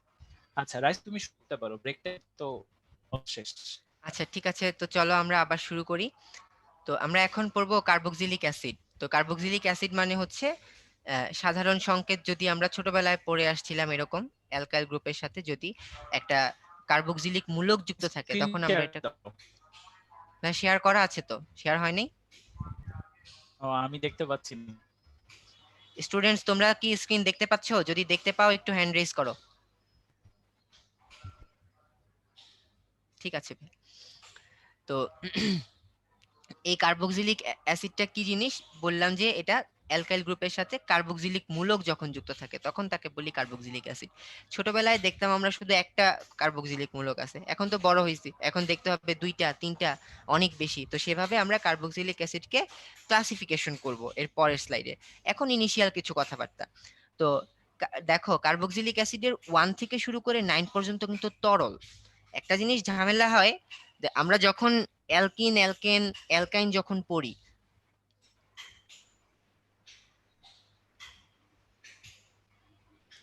আমরা যখন অ্যালকিন অ্যালকেন অ্যালকাইন যখন পড়ি তখন আমরা কি দেখি? প্রথম 2 3টা 4টা সদস্য হচ্ছে গ্যাস, তারপর থাকে তরল, তারপর থাকে কঠিন, তাই না? তো দেখো এখানে কিন্তু গ্যাসীয় কোনো পদার্থ নাই, শুরু থেকেই কিন্তু তরল। অর্থাৎ 1 থেকে শুরু করে 9 প্রথম 9টি সদস্য হচ্ছে তরল, বাকি সদস্যগুলো হচ্ছে কঠিন, মোমের মতো। আর অ্যালকোহলের ক্ষেত্রে কি ছিল? অ্যালকোহলের ক্ষেত্রে কিন্তু C1 থেকে 10 পর্যন্ত ছিল তরল, বাকিগুলা ছিল কঠিন। আচ্ছা যাই হোক, নিম্নতর সদস্যের গুলা হচ্ছে ঝাঁঝালো গন্ধ থাকলেও উচ্চতর গুলা গন্ধহীন, এটা একটু জানতে হবে। উৎস, উৎস তো আমরা সবাই জানি, ফর্মিক অ্যাসিড হচ্ছে পিঁপড়া বা ভিমরুলের গ্ল্যান্ড থেকে পাওয়া যায়, অ্যাসিটিক অ্যাসিড পাওয়া যায় হচ্ছে ভিনেগার থেকে, প্রোপানোয়িক অ্যাসিড চর্বি থেকে, বিউটারিক অ্যাসিড মাখন থেকে, আর স্টিয়ারিক অ্যাসিড প্রাণীজ চর্বি বা উদ্ভিদের তৈরি থেকে। এখন স্টিয়ারিক অ্যাসিড, এটার সংকেতটা কি? স্টিয়ারিক অ্যাসিডের সংকেতটা পরীক্ষার জন্য লাগবে এবং এখান থেকে পরীক্ষায় প্রশ্ন আসতে পারে স্টিয়ারিক অ্যাসিডের কার্বন সংখ্যা কতটি। তো দেখো, আমরা যদি স্টিয়ারিক অ্যাসিড বইয়ের সংকেত যদি লিখি, স্টিয়ারিক অ্যাসিডের বইয়ের সংকেত লিখা এরকম CH3 CH2 16 COOH, অর্থাৎ এটার নাম হচ্ছে অক্টাডেকানোয়িক অ্যাসিড। আর পামিটিক অ্যাসিড যেটা, এটা হচ্ছে হেক্সাডেকানোয়িক অ্যাসিড, CH3 CH2 14 COOH। তো এটাতে এখানে 14 দেখে কার্বন সংখ্যা 14 বলে দিও না, কারণ এই একটা কার্বন আছে, এই একটা কার্বন আছে, ঠিক আছে? তো আমরা এটাকে বলি হেক্সাডেকানোয়িক অ্যাসিড এবং অক্টাডেকানোয়িক অ্যাসিড। কোনটা কোথায় পাওয়া যায় ভালো করে পড়তে হবে, হ্যাঁ। আচ্ছা, এখন আসি, আরো কিছু এক্সাম্পল আছে কবির স্যারের বই এবং অন্যান্য বইতে। কিছু অ্যাসিটিক অ্যাসিডে, কিছু কার্বক্সিলিক অ্যাসিডের উদাহরণ আছে, তো সেগুলা একটু মনে রাখা টাফ। তো যারা মনে রাখতে চাও, আমরা এখানে ছোটখাটো একটা ছন্দ পড়ি। আমরা যখন স্টুডেন্ট ছিলাম তখন আমাদেরকে ভাইয়ারা এটা পড়াইতো। যেমন, সাইকেলে কলা আনলে, সাইকেলে কলা আনলে ভ্যানের অ্যাসিডিটি হয়, ভ্যানের অ্যাসিডিটি হয়, ঠিক আছে? তারপরে হচ্ছে টাইটানিক, টাইটানিক তো সবাই দেখছো অথবা জানো।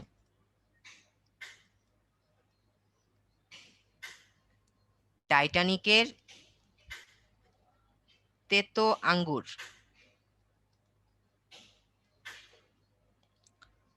কম আসলে মালগাড়ির আগা টক হয়।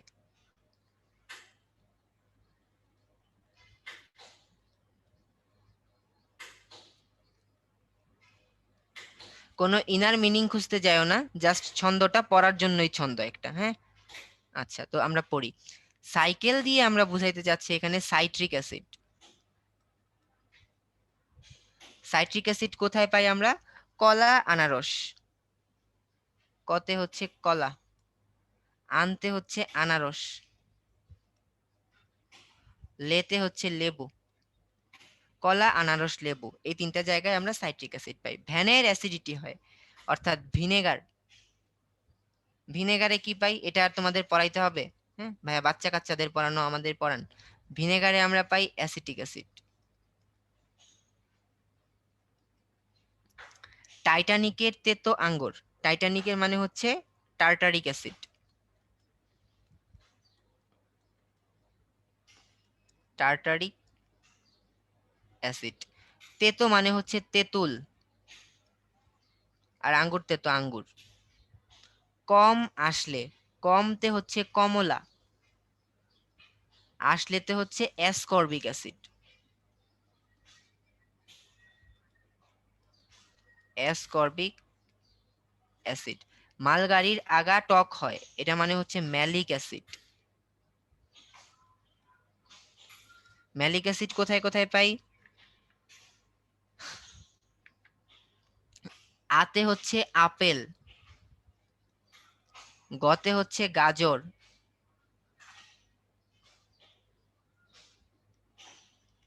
আপেল, গাজর, টমেটো, কলা। তো এই অ্যাসিডগুলো আমরা বিভিন্ন ফলের মধ্যে পাই, বিভিন্ন বইতে এগুলো আছে, হ্যাঁ।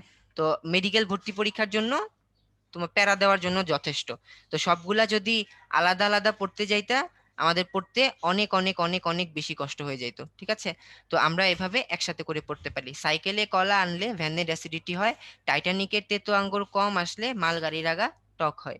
সাইকেলে মানে সাইট্রিক অ্যাসিড, কলা আনারস লেবু, ভ্যানের অ্যাসিডিটি হয় মানে ভিনেগার, ভিনেগারে অ্যাসিটিক অ্যাসিড। টাইটানিকের তেতো আঙ্গুর, টার্টারিক অ্যাসিড, তেঁতুল এবং আঙ্গুর কম আসলে, কমতে হচ্ছে কমলা, আসলেতে হচ্ছে অ্যাসকর্বিক অ্যাসিড। মালগাড়ির, মালতে হচ্ছে ম্যালিক অ্যাসিড, আতে আপেল, গাতে গাজর, টতে টমেটো, কতে কলা, ঠিক আছে? And যারা এত কিছু পড়তে চাও না, এই চার্টের যেগুলো আছে সেগুলা পড়ো। চার্টের গুলা হাজারি স্যারের, আর যেগুলা লিখে দিলাম এগুলা কবির স্যারের, দুইটাই পড়তে হবে তোমাদের। কার্বক্সিলিক অ্যাসিডের শ্রেণী বিভাগ গঠন অনুসারে অ্যালিফেটিক হতে পারে, অ্যারোমেটিক হতে পারে, ঠিক আছে। আর কার্বক্সিল মূলকের সংখ্যা অনুসারে একটা থাকলে মনো, দুইটা থাকলে ডাই, তিনটা থাকলে পলি। মনোটা আবার সম্পৃক্ত অসম্পৃক্ত, ঠিক আছে। তো আমরা একটু আগে একটা অসম্পৃক্ত অ্যালডিহাইডের নাম পড়েছিলাম, মনে পড়ে? অ্যাক্রোলিন। ওই অ্যাক্রোলিন থেকে আসছে অ্যাক্রাইলিক অ্যাসিড, ঠিক আছে। আচ্ছা, এখন আসি কার্বনের সংখ্যা অনুসারে। আমরা তো মনোকার্বক্সিলিক গুলো তো সহজ, নাম দেখলেই পারবো। Methanoic acid, acetic acid, benzoic acid, এগুলা একটা থাকলে এগুলো আমরা সবই পারবো। ঝামেলা পলি আর ডাই। তাহলে আমরা এই মুশকিল আসান কি করব? পলি সংখ্যায় কম আছে, তাহলে এগুলো আমরা মনে রাখবো। পলিতে মাত্র দুইটা, সাইট্রিক আর হচ্ছে ম্যালিটিক। সাইট্রিক আর ম্যালিটিক, ঠিক আছে। সাইট্রিক আর ম্যালিটিক এই দুইটা মনে রাখবা যে পলি। বাকি সবগুলা যেগুলো চিনবা না নাম, সেগুলো হচ্ছে ডাই। তাহলে oxalic acid, malonic acid, succinic acid, glutamic acid, tartaric acid, phthalic acid, সবগুলাই হচ্ছে ডাই। আচ্ছা, এখন আসো ফ্যাটি অ্যাসিড। আমরা ছোটবেলায় পড়তাম কার্বক্সিলিক অ্যাসিড মানেই হচ্ছে ফ্যাটি অ্যাসিড, কিন্তু এখন বলতেছে ফ্যাটি অ্যাসিড হতে গেলে অ্যালিফেটিক মোনোকার্বক্সিলিক অ্যাসিড হইতে হবে। অর্থাৎ ফ্যাটি অ্যাসিড বলতে হইলে অ্যালিফেটিক যৌগ, অ্যালিফেটিক অ্যাসিড হওয়া লাগবে এবং মোনোকার্বক্সিলিক অ্যাসিড মানে একটা কার্বক্সিল মূলক থাকতে হবে, তাকে বলবো ফ্যাটি অ্যাসিড। সম্পৃক্ত অসম্পৃক্ত। অসম্পৃক্ত কখন বলবো? যখন কার্বন কার্বন ডাবল বন্ড থাকবে। তো অসম্পৃক্ত গুলা কি কি আছে? অ্যাক্রালিক অ্যাসিড, অলিক অ্যাসিড, লিনোলিক অ্যাসিড। এই তিনটা নাম 100% ইম্পর্টেন্ট, ঠিক আছে। খুব ভালো করে মনে রাখতে হবে এগুলা। আর propanoic acid, stearic acid, palmitic acid, এগুলা সম্পৃক্ত, এগুলো আমরা তোমরা সবাই খুব ভালো করেই জানি। কার্বক্সিলিক অ্যাসিডের সাধারণ প্রস্তুত প্রণালী সেই বিক্রিয়ার থেকে যখন শুরু হয়েছে, এই বিক্রিয়া তখন থেকে চলতেছে। অ্যালকোহলকে জারণ করলে অ্যালডিহাইড, অ্যালডিহাইডকে জারণ করলে অ্যাসিড, তার মানে জারণ থেকে পেতে পারি। আর্দ্র বিশ্লেষণ করে পেতে পারি। আর্দ্র বিশ্লেষণ দুইটা যৌগ থেকে, একটা হচ্ছে অ্যালকাইল নাইট্রাইল, আরেকটা হচ্ছে সাধারণ অ্যাস্টার। দুইটাকে আর্দ্র বিশ্লেষণ করলেই আমরা কি পাবো? অ্যাসিড পাবো, জৈব অ্যাসিড পাবো। আর অ্যাস্টারকে আর্দ্র বিশ্লেষণ করলে আমরা জৈব অ্যাসিড এবং অ্যালকোহল দুইটাই পাই। কার্বনেশন, কার্বনেশন কথাটার মানে কি? কার্বন ডাই অক্সাইড যোগ করা। কার সাথে কার্বন ডাই অক্সাইড যোগ করলে আমরা কার্বক্সিলিক অ্যাসিড পাই? গ্রিগনার্ড বিকারক। তোমাদেরকে যখন আমরা গ্রিগনার্ড বিকারক পড়াই তখন এটা ডিটেলসে বলেছিলাম যে গ্রিগনার্ড বিকারকের সাথে যদি কার্বন ডাই অক্সাইড দেই তখন কি হবে? কার্বক্সিলিক অ্যাসিড তৈরি হবে, ঠিক আছে। ওকে, বিশেষ প্রস্তুত প্রণালী। ফর্মিক অ্যাসিডটাকে আমরা কার্বন মনোক্সাইডের সাথে যদি আমরা একটা ক্ষারীয় দ্রবণ নেই, আহ, ক্ষারীয় দ্রবণ সোডিয়াম হাইড্রোক্সাইডের, তখন আমরা একটা আহ, একটা লবণ পাই, ঠিক আছে। কার্বক্সিলেট লবণ পাই, সোডিয়াম কার্বক্সিলেট লবণ। তো সোডিয়াম ফরমেট লবণ, এই সোডিয়াম ফরমেট লবণের সাথে সালফিউরিক অ্যাসিডের বিক্রিয়ার মাধ্যমে আমরা আলটিমেটলি ফর্মিক অ্যাসিড পাচ্ছি, ঠিক আছে। অ্যাসিটিক অ্যাসিড প্রস্তুত করতে গেলে কি করতে হয় দেখো। ইথাইন থেকে, ওই যে দেখো তোমাদেরকে যেটা প্রশ্ন ধরেছিলাম, ইথাইনের আর্দ্র বিশ্লেষণ। ইথাইনের আর্দ্র বিশ্লেষণে কি পাই আমরা? ইথানেল অথবা অ্যাসিটালডিহাইড। এটাকে পরবর্তীতে আবার যদি তোমরা জারণ করো ইথানোয়িক অ্যাসিড, তো এটাকে পাতন করার মাধ্যমে আমরা বিশুদ্ধ ইথানোয়িক অ্যাসিড পাই, ঠিক আছে। পাতন প্রক্রিয়া যখন তোমাদেরকে পড়ালাম তখন তো বলেছিলাম যে এটা হচ্ছে যৌগের বিশুদ্ধকরণের বা একটা বিশোধন প্রণালী, যৌগের বিশুদ্ধকরণ প্রণালী অথবা যৌগের একটা বিশোধন প্রণালী, ঠিক আছে। এবারে দেখো অ্যাসিটিক অ্যাসিড, এটা গুহ স্যারের বইয়ের জিনিস। শিল্প পদ্ধতি, অ্যাসিটিক অ্যাসিডের শিল্প উৎপাদনে কোন অ্যাসিড থেকে তৈরি করা হয়? পাইরোলিগনাস অ্যাসিড। পাইরোলিগনাস অ্যাসিডে কি থাকে? অ্যাসিটিক অ্যাসিড থাকে, মিথানল থাকে। দুইটা জিনিসই ইনফরমেশন পড়তে হবে। পাইরোলিগনাস অ্যাসিডের গাঠনিক উপাদানে কি থাকে? 8 থেকে 10% অ্যাসিটিক অ্যাসিড আর মিথানল, ঠিক আছে। এখন এই পাইরোলিগনাস অ্যাসিড পাওয়া যায় কোন জায়গা থেকে? কাঠের অন্তর্ধূম-পাতন, ঠিক আছে। অন্তর্ধূম-পাতন মানে কি? এটা হচ্ছে কাঠ অনেক বেশি উত্তপ্ত করা হচ্ছে, উত্তপ্ত করার মাধ্যমে ডিস্ট্রাকটিভ ডিস্টিলেশন করা হয় বলা হয়, ঠিক আছে। তো ওইটার মাধ্যমে পাইরোলিগনাস অ্যাসিড পাওয়া যায়। ওই পাইরোলিগনাস অ্যাসিড থেকে ক্যালসিয়াম ইথানোয়েট পাওয়া যায়। এই ক্যালসিয়াম ইথানোয়েট থেকে সালফিউরিক অ্যাসিড ব্যবহার করে ইথানোয়িক অ্যাসিড পাই। এই ইথানোয়িক অ্যাসিড থেকে শীতলীকরণের মাধ্যমে ইথানোয়িক অ্যাসিডের কেলাস পাওয়া যায়। তাহলে পরীক্ষায় প্রশ্ন আসতে পারে কেলাসিত ইথানোয়িক অ্যাসিডকে কি বলা হয়? অ্যান্সারটা হবে গ্লাসিয়াল অ্যাসিটিক অ্যাসিড। কেলাসিত ইথানোয়িক অ্যাসিডের নাম কি? গ্লাসিয়াল অ্যাসিটিক অ্যাসিড, ঠিক আছে। এটা হচ্ছে কেলাসিত ইথানোয়িক অ্যাসিডের আরেকটা নাম গ্লাসিয়াল অ্যাসিটিক অ্যাসিড। এখান থেকে এইটা জানলেই তোমার চলবে, বাকিগুলা পরীক্ষায় আসার মতো এতটা ইম্পর্টেন্ট না, শুধু এই নামটা ইম্পর্টেন্ট। পোল কোশ্চেন দেখো, ভর্তি পরীক্ষায় কি আসে, সরাসরি প্রশ্ন, এস্টারের আদ্র বিশ্লেষণে কোনটা উৎপন্ন হচ্ছে, আমরা জাস্ট একটু আগে পড়লাম কোনটা উৎপন্ন হয়। এটা কি পোল কি দিব, দিব না, চ্যাট বক্সে অ্যান্সার দাও, কোনটা উৎপন্ন হয়, জৈব অ্যাসিড নাকি খনিজ অ্যাসিড, চ্যাট বক্সে অ্যান্সার দাও। ভেরি গুড, জৈব অ্যাসিড, জৈব অ্যাসিড, জৈব অ্যাসিড, ওকে। কার্বক্সিলিক অ্যাসিডের বিক্রিয়া, তো এই বিক্রিয়া থেকেও আমাদের দেখো এটা তো একটা অ্যাসিড, তো তাই না, তো যেহেতু অ্যাসিড তার মানে কি করতে পারবে, সে হাইড্রোজেন পরমাণুটাকে প্রতিস্থাপন করতে পারবে। এখন এই হাইড্রোজেন পরমাণুটা কিভাবে প্রতিস্থাপন করতে পারবে সেটা হচ্ছে নির্ভর করবে বিভিন্ন বিক্রিয়ার উপর। যেমন এটা ধাতুর সাথে বিক্রিয়া করতে পারবে, ধাতুর সাথে বিক্রিয়া করে এর ধাতব লবণ তৈরি করবে এবং হাইড্রোজেন গ্যাস বের করে দিবে, ঠিক আছে। অম্ল ধর্মের জন্য এটা আয়ন তৈরি করবে, হাইড্রোজেনটা ডোনেট করলো, হাইড্রোজেন ডোনেট করাই তো, প্রোটন ত্যাগ করাই তো অম্ল ধর্ম, এটাও আমরা জানি। ক্ষারকের সাথে বিক্রিয়া করে লবণ এবং পানি উৎপন্ন করে, ঠিক আছে। কার্বনেট বাইকার্বনেট লবণের সাথে বিক্রিয়া, এটার সাথে বিক্রিয়া করে কার্বন ডাই অক্সাইড উৎপন্ন করবে, কার্বনেট বাইকার্বনেট লবণের সাথে বিক্রিয়া করে কার্বন ডাই অক্সাইড গ্যাস উৎপন্ন করবে। এবং এটাই হচ্ছে কার্বক্সিলিক অ্যাসিডের শনাক্তকরণ পরীক্ষা, শনাক্তকরণ পরীক্ষা। OH মূলকের প্রতিস্থাপন, OH মূলকের প্রতিস্থাপন করার মাধ্যমে আমরা এখানে পাবো অ্যাসিডের জাতক। যদি OH মূলকটাকে আমরা একটা হ্যালোজেন দিয়ে প্রতিস্থাপন করি তাহলে আমরা পাই অ্যাসিড হ্যালাইড, যদি অ্যামাইড দিয়ে প্রতিস্থাপন করি তাহলে আমরা পাই অ্যাসিড অ্যামাইড, ঠিক আছে। যদি আমরা অ্যালকাইল দিয়ে প্রতিস্থাপন করি তাহলে পাবো অ্যাস্টার, আর অ্যালকোক্সি দিয়ে করলে পাবো অ্যাসিড অ্যানহাইড্রাইড, ওকে। কার্বনিল মূলকের বিক্রিয়া, কার্বনিল মূলকের বিক্রিয়াটা দিবে ফর্মিক অ্যাসিড, ঠিক আছে। ফর্মিক অ্যাসিড কি ফেলিং দ্রবণ টলেন বিকারক পরীক্ষা দেয়, তো এই ফেলিং দ্রবণ টলেন বিকারক পরীক্ষাটা হচ্ছে কার্বনিল মূলকের পরীক্ষা আলটিমেটলি। কার্বক্সিল মূলকের পরীক্ষা, ডিকার্বক্সিলেশন, ক্যালসিয়াম লবণের বিয়োজন, ক্যালসিয়াম লবণের বিয়োজন করে কি উৎপন্ন করে, ওই যে অ্যালডিহাইড কিটোন পড়লাম আজকে ক্লাসের শুরুতে। আর ডিকার্বক্সিলেশন করে আমরা কি উৎপন্ন করি, ডিকার্বক্সিলেশন করার মাধ্যমে আমরা আলটিমেটলি অ্যালকেন উৎপন্ন করি, ডিকার্বক্সিলেশন বিক্রিয়ার মাধ্যমে অ্যালকেন উৎপন্ন হয়, ঠিক আছে। এগুলো আমাদের ডিটেলস আলোচনা হয়েছে। কার্বক্সিল মূলকের শনাক্তকরণ পরীক্ষা, লিটমাস পরীক্ষা, যেহেতু অ্যাসিড, অ্যাসিড কি করে, নীল লিটমাসকে লাল বর্ণের করে দেয়। এবং 5% সোডিয়াম বাইকার্বনেট পরীক্ষা, 5% সোডিয়াম বাইকার্বনেট পরীক্ষাটাই ল্যাবরেটরিতে করা হয় এই কার্বক্সিল মূলকের জন্য। এই 5% সোডিয়াম বাইকার্বনেটের জন্য কি হয়, বুদবুদ সহ কার্বন ডাই অক্সাইড গ্যাস নির্গত হয়, বুদবুদ সহ কার্বন ডাই অক্সাইড গ্যাস, ঠিক আছে। এবং এই গ্যাস, এটা যে কার্বন ডাই অক্সাইড, সেটা আমরা শনাক্ত করব চুনের পানির সাথে। চুনের পানি মানে কি, ক্যালসিয়াম হাইড্রোক্সাইড, ঠিক আছে। এটার সাথে যখন কার্বন ডাই অক্সাইড যুক্ত হবে, এটার সাথে কার্বন ডাই অক্সাইড যুক্ত হয়ে আলটিমেটলি চুনের পানিকে ঘোলা করে দেয়। কেন চুনের পানিকে ঘোলা করে দিচ্ছে বলো তো, বলতে পারবা কেউ কেন চুনের পানিকে ঘোলা করে দিচ্ছে? কারণ এই দুইটা মিলে এখানে তৈরি করে ফেলছে ক্যালসিয়াম কার্বনেট, এই ক্যালসিয়াম কার্বনেটটার জন্যই চুনের এটা অধক্ষেপ পড়ে, অধক্ষেপ পড়ার জন্য চুনের পানিকে ঘোলা মনে হয়। অ্যাস্টারিকরণ পরীক্ষা, আমরা যদি কার্বক্সিলিক অ্যাসিডকে ইথানল সহ উত্তপ্ত করি তখন অ্যাস্টারের মিষ্টি ফলের গন্ধ আসে। এটাও একবার মেডিকেল ভর্তি পরীক্ষায় প্রশ্ন আসছে, মিষ্টি ফলের গন্ধের জন্য, মিষ্টি ফলের গন্ধের জন্য কোনটি দায়ী, অথবা কোনটির জন্য ফলের মিষ্টি গন্ধ পাওয়া যায়, অ্যান্সারটা কি হবে, অ্যাস্টারের উপস্থিতির জন্য। তো ফর্মিক অ্যাসিড যেটা আছে, এই ফর্মিক অ্যাসিডের দুই রকম ধর্মই আমরা পাই, অম্ল ধর্ম পাই, বিজারক ধর্ম পাই।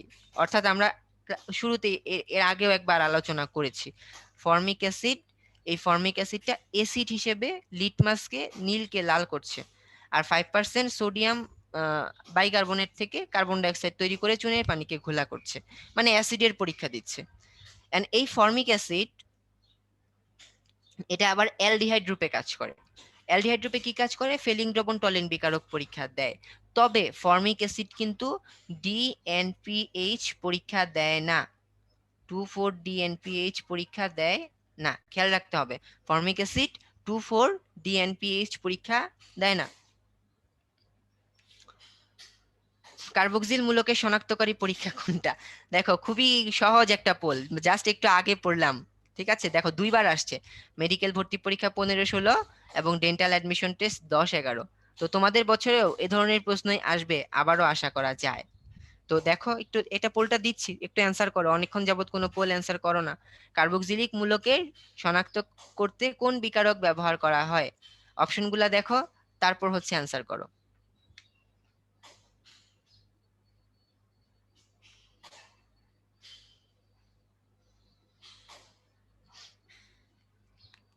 অনেকে 5% দেখে আবেগের বশীভূত হয়ে ভুল করছে, ঠিক আছে? 5% দেখে আবেগ আবেগ নেওয়া যাবে না, দেখে নিতে হবে আসলে কোনটা।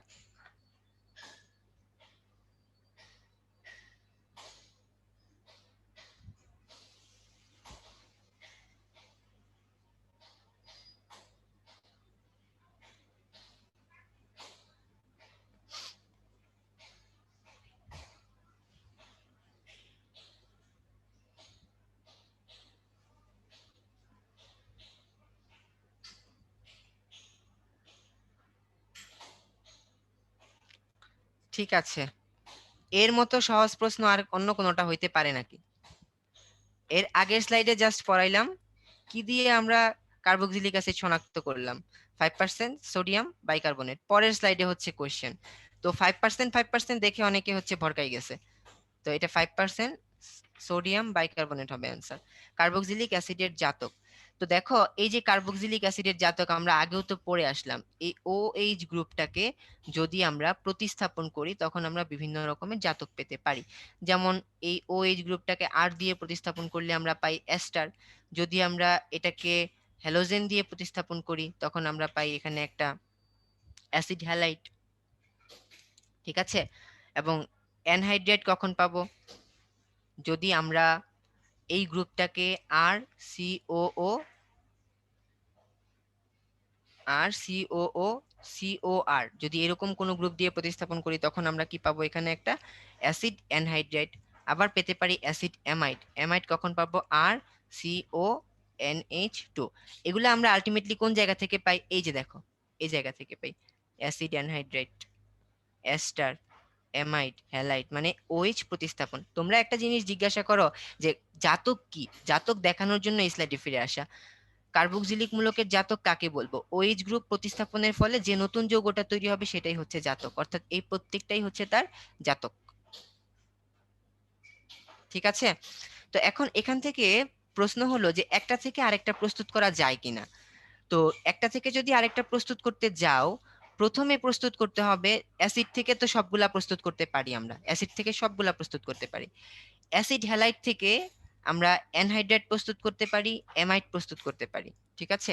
জাস্ট একটু জেনে রাখা যে আমরা কার্বক্সিলিক অ্যাসিড থেকে জাতকগুলা প্রস্তুত করতে পারি, জাতকের মধ্যে আবার অ্যাসিড হ্যালাইড থেকে বাকিগুলা প্রস্তুত করতে পারি। তো চলো একটু দেখি।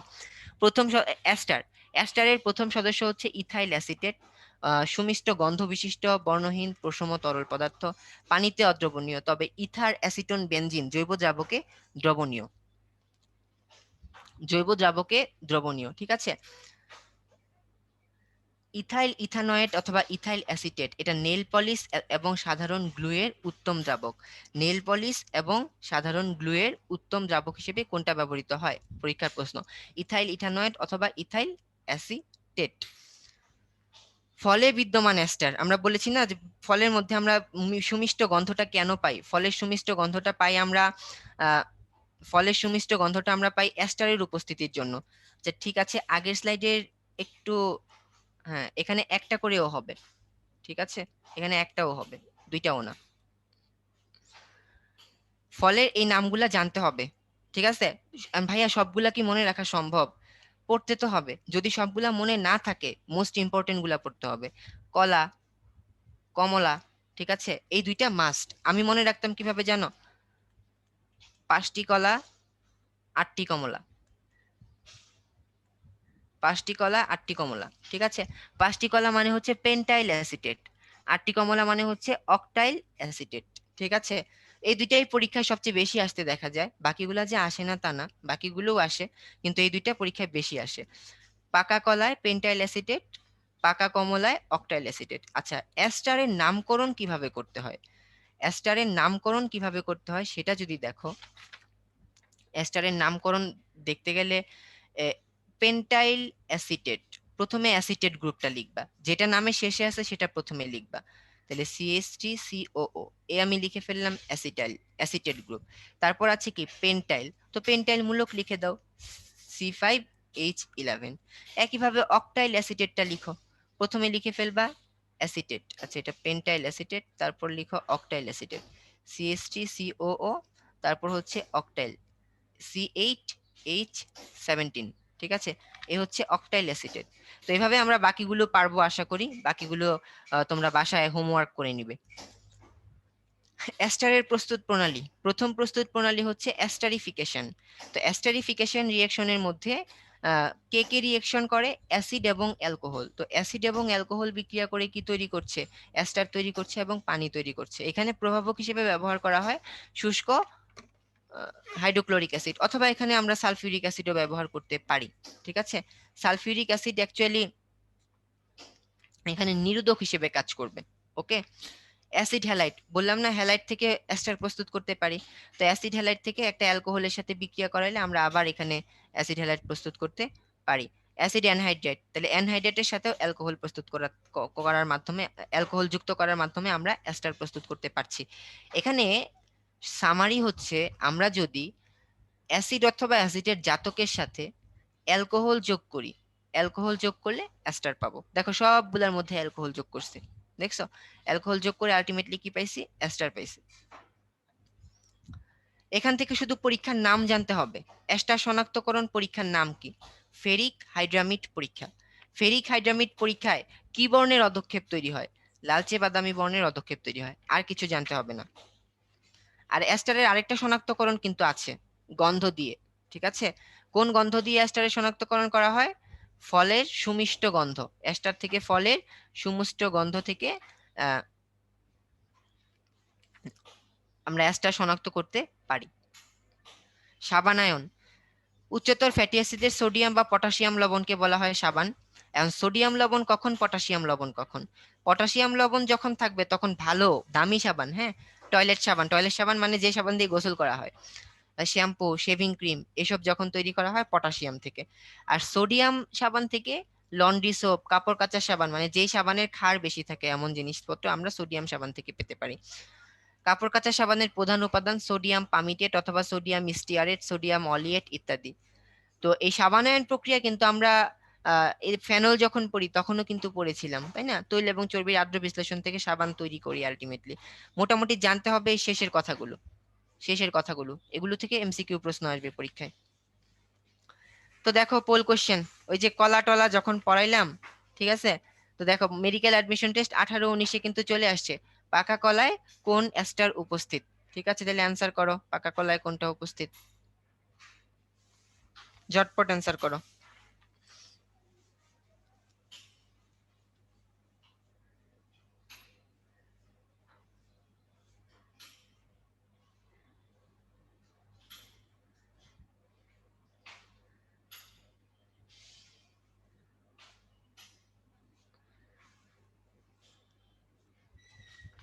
পোলে অ্যান্সার করো, পোল।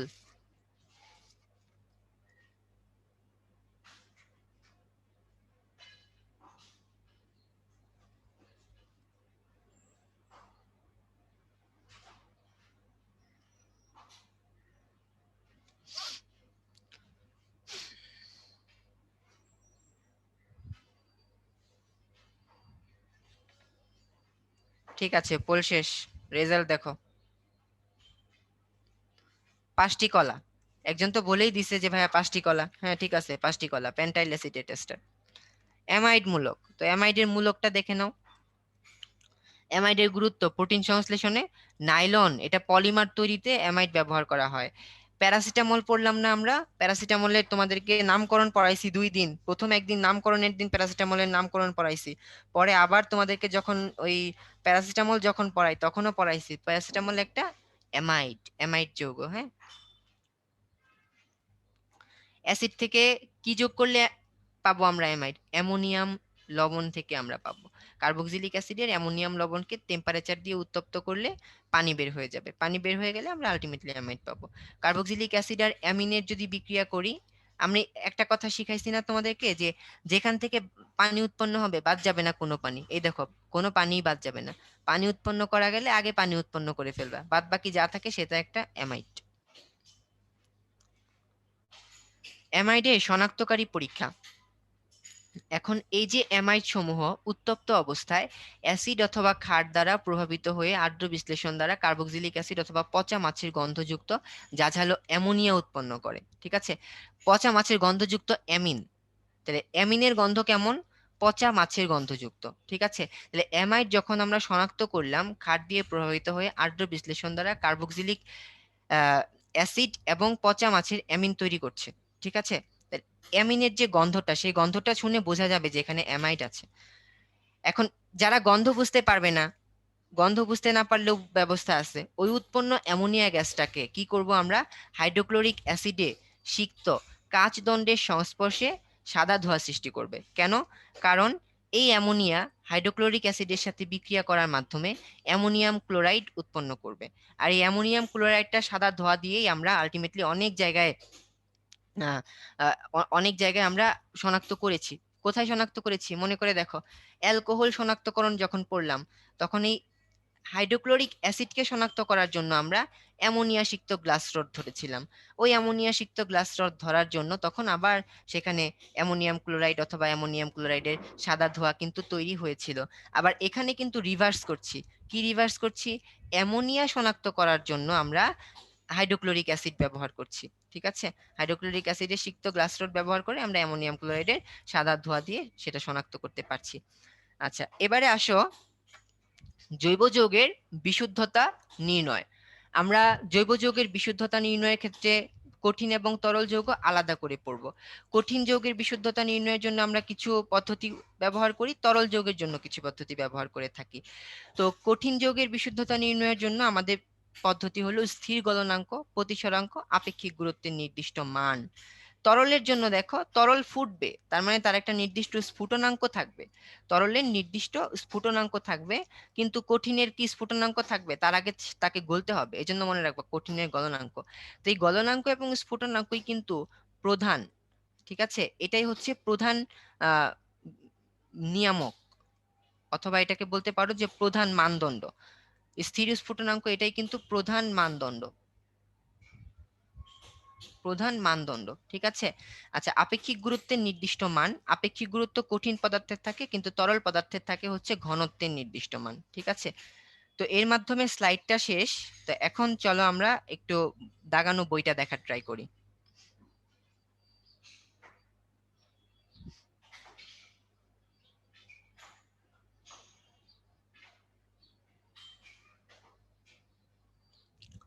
আচ্ছা, এখন আসি যে ভাইয়া আমরা যে যখন পড়তেছি, আমরা পড়াটা পড়বো কিভাবে, বা এত কিছু পড়া, আমরা এত কিছু পরীক্ষার আগে আগে মনে রাখবো কিভাবে?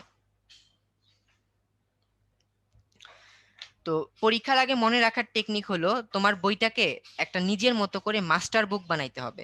কিভাবে মাস্টার বুক বানাবা? যেমন ভাইয়ারা আমরা যারা ছন্দগুলো পড়াই, ক্লাসে যে ছন্দগুলো পড়ানো হয়, সেই ছন্দটা কোন টপিকের জন্য সেটা বইয়ের পাশে লিখে রাখো। ঠিক আছে, মনে করলা যে তোমার এখানে অ্যালডিহাইডের বিক্রিয়া মনে রাখার জন্য একটা কিছু পড়েছো, এই পাশে তার ছন্দটা লিখে রাখো।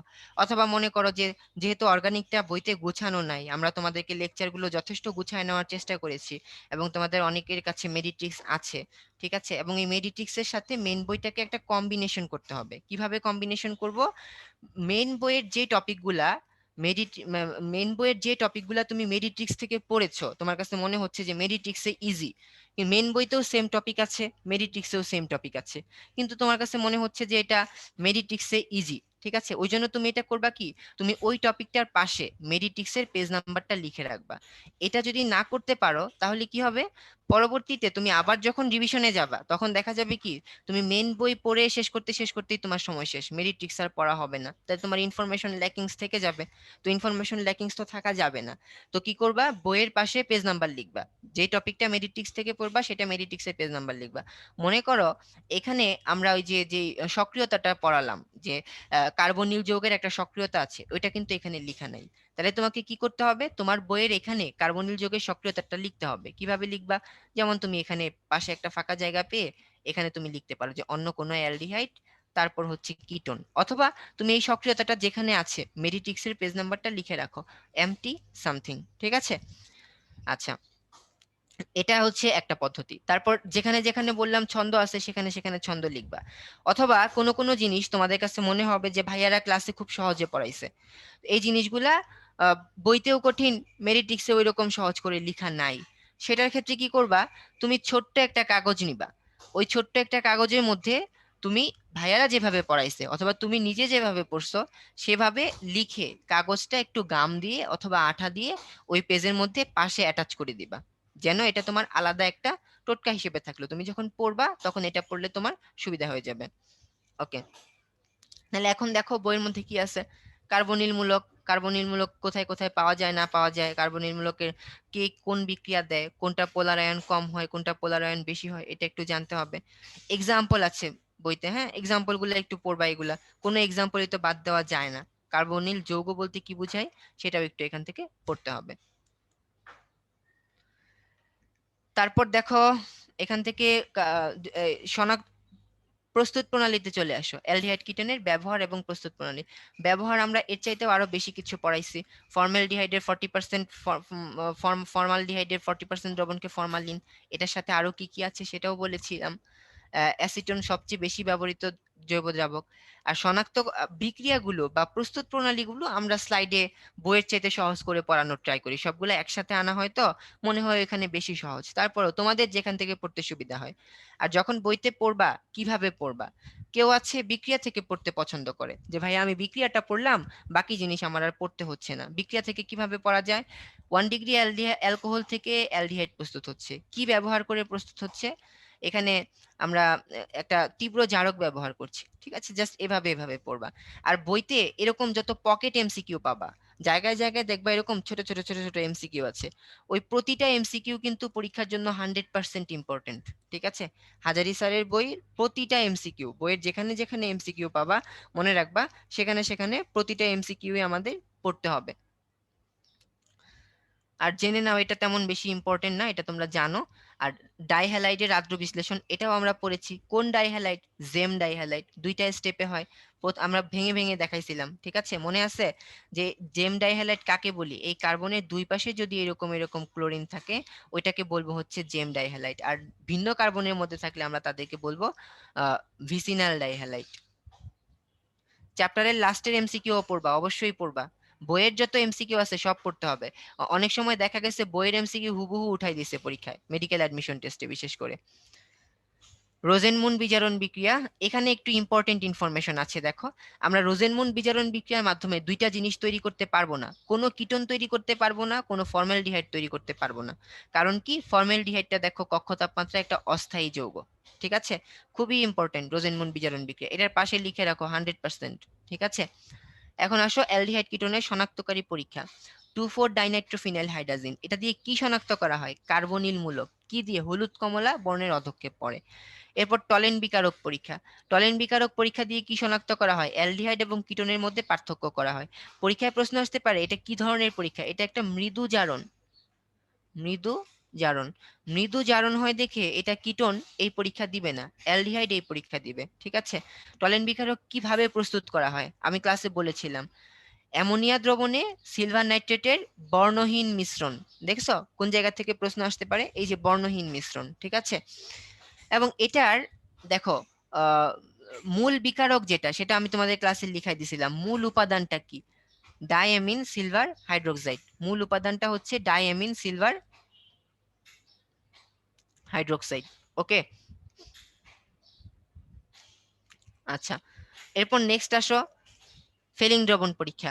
ফেলিং দ্রবণ পরীক্ষা থেকে কি পাই আমরা, ফেলিং দ্রবণ পরীক্ষা থেকে কে বিক্রিয়া করে দেখো এখানে লিখে আছে, 5% sodium hydroxide, 5% sodium copper sulphate এর সাথে রচিলি লবণ। এখান থেকে পরীক্ষা কি আসতে পারে, রচিলি লবণের সংকেত কোনটা, বা রচিলি লবণ কোনটা? Sodium, potassium, টার্টারেট। ফিলিং দ্রবণে কোন ধাতু থাকে? দেখো এখানে কপার আছে, সোডিয়াম আছে, এভাবে পরীক্ষায় প্রশ্ন আসতে পারে। ফিলিং দ্রবণে কি বর্ণ হয়? লালচে বর্ণ। সেটা কার জন্য হচ্ছে? কিউপ্রাস অক্সাইডের জন্য হচ্ছে। আচ্ছা, এই পর্যন্ত পড়ে তোমার অ্যালডিহাইড কিটোন কিন্তু এই হাজারি স্যারের বই কিন্তু পড়া শেষ, কিন্তু আমরা তো এর বাইরেও পড়াইছি। বিক্রিয়া পড়াইছি না? তাহলে তোমাকে বিক্রিয়া পড়তে হবে না? বিক্রিয়া তোমাকে পড়তে হবে। তাহলে বিক্রিয়াগুলো পড়ার জন্য তুমি এখানে নোট নিবা। বিক্রিয়া, তো এই বিক্রিয়াগুলো তুমি নিজে লিখে বইয়ের এখানে পেজ যোগ করতে পারো, অথবা বিক্রিয়াগুলো তুমি যেখান থেকে পড়েছো সেই জায়গাটা এখানে লিখে রাখবা, যেন তুমি এরপরে যখন ডিভিশন দিবা তখন যেন খুঁজে পাইতে সুবিধা হয়। নালে কিন্তু ভাই এখন যেরকম মহাসাগরে হাবুডুবু খাচ্ছ, পরীক্ষার আগে মহাসাগরে হাবুডুবু খাওয়া লাগবে, বইটা গুছাইতে হবে। তো বিক্রিয়া থেকে তোমার কি কি পড়তে হবে? অ্যালডিহাইড কিটোনের বিক্রিয়া, যেমন অ্যালডোল ঘনীভবন বিক্রিয়া, ক্যানিজেরো বিক্রিয়া, হ্যালো ফর্ম বিক্রিয়া। ভাইয়েরা যেভাবে পড়ালাম সেভাবে খাতায় লিখে অ্যাটাচ করে দিতে পারো, অথবা তোমার একটা নোট বানাইতে পারো যে তুমি তোমার নোটের এই পেজ থেকে পড়বা, অথবা তুমি মেরিট্রিক্সের এই পেজ থেকে পড়বা, অথবা বইয়ে কিন্তু আমাদের হাজারি স্যারের বইতে এই অ্যালডোল ঘনীভবন ক্যানিজেরো সম্পর্কে কিছুটা আলোচনা আছে, সেটা শুরুর অংশে। তো এভাবে একটু কম্বিনেশন করে পড়তে হবে।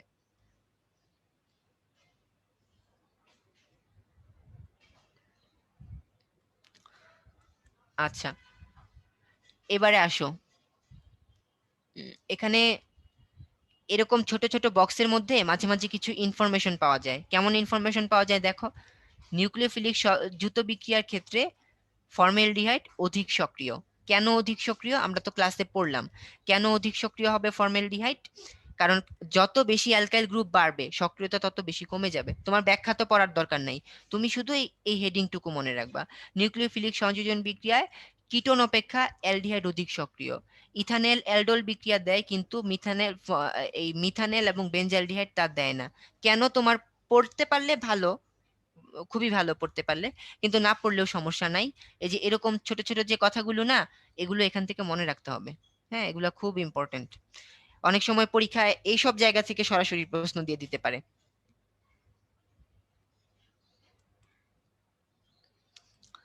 এবার আসো কার্বক্সিলিক অ্যাসিড। কার্বক্সিলিক অ্যাসিডের এখান থেকে কি পড়তে হবে দেখো। কার্বনিল নিউক্লিওফিলিক সংযোজন বিক্রিয়া দিলে এরা নিউক্লিওফিলিক সংযোজন বিক্রিয়া দিচ্ছে না। এর জাতক কি কি আছে পড়লা। উৎস, তো দেখো আমরা এখান থেকে যে উৎস পড়লাম এর বাইরেও কিন্তু আমরা বড় একটা উৎস পড়েছিলাম। কোন উৎস পড়েছিলাম? ওই যে সাইকেলের কলা আনলে ভ্যানের অ্যাসিডিটি হয়। সেটা কি করবা? একটা প্যাডের কাগজ অথবা ছোট কাগজের মধ্যে লিখে এখানে অ্যাটাচ করে ফেলবা, অথবা সেটা যেখানে আছে মেডিটিক্সের পেজ নাম্বারটা লিখে রাখবা। ফ্যাটি অ্যাসিড কাকে বলে? এই সাধারণ সংকেত, তো এটা সস্তা সংকেত, তেমন কিছু ইম্পর্টেন্ট না। এরপরে দেখো সাধারণ প্রস্তুতি। আমরা প্রাইমারি অ্যালকোহল এবং অ্যালডিহাইড থেকে পেতে পারি, সায়ানাইড থেকে পেতে পারি। কিভাবে পেতে পারি সায়ানাইড থেকে? আদ্র বিশ্লেষণ করার মাধ্যমে। তারপর দেখো গ্রিগনার বিকারক কিভাবে পেতে পারি? কার্বনেশন। অ্যাস্টার থেকে কিভাবে পেতে পারি? আদ্র বিশ্লেষণ। অ্যাস্টারের আদ্র বিশ্লেষণ থেকে কি পাই আমরা? গ্লিসারিন পাই, গ্লিসারিন। তো গ্লিসারিন পড়তে গিয়েও কিন্তু আমরা এই বিক্রিয়াটা পড়েছিলাম। ফর্মিক অ্যাসিড বা মিথানিক অ্যাসিড প্রস্তুতি, অ্যাসিটিক অ্যাসিড প্রস্তুতি। তো এটা পড়তে গিয়ে পাবা ওই গুহ স্যারের বইয়ের যে একটা ইনফরমেশন দেখাইছিলাম শিল্প উৎপাদন, সেটা কিন্তু এখানে নাই। তাহলে তুমি কি করবা? তুমি এই যে নিচে অ্যাসিটিক অ্যাসিড প্রস্তুত প্রণালীর নিচে এখানে লিখে রাখবা শিল্প উৎপাদন মেডিট্রিক্স এত পেজ, ওইটা কিন্তু মেডিট্রিক্সে আছে। শনাক্তকরণ পরীক্ষা, লিটমাস পরীক্ষা, বাইকার্বনেট পরীক্ষা। আর এখানে যে কথাবার্তাগুলো লেখা আছে এগুলো জাস্ট একটু রিডিং দিবা, রিডিং দিলেই হবে, যেভাবে দাগানো আছে সেভাবে তো পড়বাই। ফর্মিক অ্যাসিডের ডিটেলস আছে এখানে, এগুলোও আমরা আলোচনা করেছি। লিটমাস পরীক্ষা দেয়, সোডিয়াম বাইকার্বনেট পরীক্ষা দেয়, বিজারক রূপে পরীক্ষা দেয়, লালচে বর্ণের অধক্ষেপ পড়ে। ঠিক আছে, এই যে দেখো ফর্মিক অ্যাসিডের এইটুকু অ্যালডিহাইড গ্রুপ আর এইটুকু হচ্ছে ফর্মিক অ্যাসিড গ্রুপ, এটা উভয় রূপে কাজ করে। টলেন বিকারক পরীক্ষা, টলেন বিকারক পরীক্ষাতে দিবে, কিন্তু 2,4-ডাইনাইট্রোফিনাল হাইড্রোজেনের সাথে রিঅ্যাকশন দেয় না। ঠিক আছে, এখন এই অ্যাসিড গুলার কোনটার পিকে মান কত, কোনটার কে মান কত একটু কষ্ট করে হলেও মনে রাখতে হবে, কারণ মেডিকেল অ্যাডমিশন টেস্টে অলরেডি ফর্মিক অ্যাসিডের পিকে মান একবার আসছে 2014 সাল। ঠিক আছে, তো এটা একটু মনে রাখতে হবে এগুলো। তো কোনটা কাটছে দুর্বল, লাইনগুলো জাস্ট পড়লেই হবে। অধিক জেনে নাও থেকে দেখো এখানে মনে রাখবা যে যত বেশি ক্লোরিন যুক্ত হবে, যত বেশি ক্লোরিন যুক্ত হবে সক্রিয়তা তত বেশি বেড়ে যাবে। তার মানে সবচেয়ে, এই যে দেখো নিচের পোর্শনটা দেখো, সবচেয়ে বেশি সক্রিয় হবে ট্রাইক্লোরো অ্যাসিটিক অ্যাসিড। তারপর ডাইক্লোরো অ্যাসিটিক অ্যাসিড, তারপর হচ্ছে ক্লোরো অ্যাসিটিক অ্যাসিড। বলা হয়ে থাকে যে অ্যাসিটিক অ্যাসিডের চাইতে ক্লোরো অ্যাসিটিক অ্যাসিড 80 গুণ বেশি শক্তিশালী। 80 গুণ, ঠিক আছে, 80 গুণ বেশি শক্তিশালী। এই ইনফরমেশন কিন্তু কবির স্যারের বইতে আছে, ঠিক আছে। তো তুমি যদি তোমার বইয়ের এখানে 80 গুণ লিখে ফেলতে পারো, তাহলে তোমার এক বই পড়ে 2 বইয়ের ইনফরমেশন তুমি কভার করে ফেলতে পারছো। তো formic acid, acetic acid, monochloric acid, dichloric, trichloric, সবচেয়ে বেশি হচ্ছে ট্রাইক্লোরিকটা, হ্যাঁ, বেশি সক্রিয়। ওকে, এখন আসো এস্টার। তো এস্টারের ক্ষেত্রে দেখো নিরোধক রূপে আমি বলেছিলাম পড়ানোর সময়, এখানে আমরা শুষ্ক হাইড্রোক্লোরিক অ্যাসিড ব্যবহার করতে পারি, অথবা সালফিউরিক অ্যাসিডও কিন্তু, এই যে এখানে আমরা গাঢ় সালফিউরিক অ্যাসিড ব্যবহার করতে পারি, ঠিক আছে। এটা কি রূপে ব্যবহৃত হয়েছে? নিরোধক রূপে ব্যবহৃত হয়েছে। তো এখন এখানে দেখো এই বইতেও কিন্তু ফল এবং ফলের উৎসের যে এস্টার সেগুলা কিন্তু সবগুলা নাই। তো তুমি কি করবা? সবগুলা তোমার এখানে লিখবা, অথবা তুমি পেজ অ্যাড করবা, ঠিক আছে। এবারে আসো অ্যাস্টারের সাধারণ প্রস্তুত প্রণালী। প্রথমে তো অ্যাস্টারিফিকেশন রিঅ্যাকশন, তারপর অ্যালকোহল অ্যানহাইড্রেট থেকে, এগুলো তো আমরা ক্লাসে আলোচনা করলামই। জাস্ট কোন বিকারক থেকে কোন উৎপাদ পাচ্ছ এটা পড়লেই চলবে। অ্যাস্টার শনাক্তকরণে কি পরীক্ষা করা হয়? ফেরিক হাইড্রামিড পরীক্ষা। কি বর্ণ দেখা যায়? লালচে বাদামি বর্ণের দেখা যায়, ঠিক আছে। অ্যামাইড, অ্যামাইডের গুরুত্ব দেখো। অ্যামাইডের মূলক তো আমরা পড়লাম, এটা হচ্ছে অ্যামাইড মূলক। অ্যামাইডের গুরুত্ব হচ্ছে যে প্যারাসিটামল প্রস্তুতিতে মরফিনের বেদনা, মরফিন বা প্যাথেডিন এগুলার বেদনা নাশকের বিকল্প রূপে আমরা প্যারাসিটামল ব্যবহার করে থাকি, ঠিক আছে। জীবজগৎ অ্যামাইড ছাড়া, এগুলা জাস্ট কথাবার্তা একটু দেখে রাখলেই হবে। অ্যামাইডের সাধারণ প্রস্তুত প্রণালী আমরা ক্লাসে পড়েছি। কার্বক্সিলিক অ্যাসিড এবং অ্যামাইডের শনাক্তকরণ, এগুলো সবই ক্লাসে আলোচনা হয়েছে, সবই ক্লাসে আলোচনা হয়েছে। আচ্ছা, এখন এই যে দেখো আবার এখানে আসছে কার্বক্সিলিক অ্যাসিড মূলক কার্বনিল মূলকের মতো নিউক্লিওফিলিক সংযোজন বিক্রিয়া দেয় না। কেন তোমার পড়ার দরকার নাই, শুধু দেয় না যে এটা পড়লেই হবে। অজৈব অ্যাসিড ব্যবহৃত হয়, শুধু এই যে স্টেটমেন্ট গুলা পড়বা, ঠিক আছে, দাগায় দাগায় স্টেটমেন্ট গুলা পড়বা। আর এরকম পকেট এমসিকিউ তো সবই 100% ইম্পর্টেন্ট,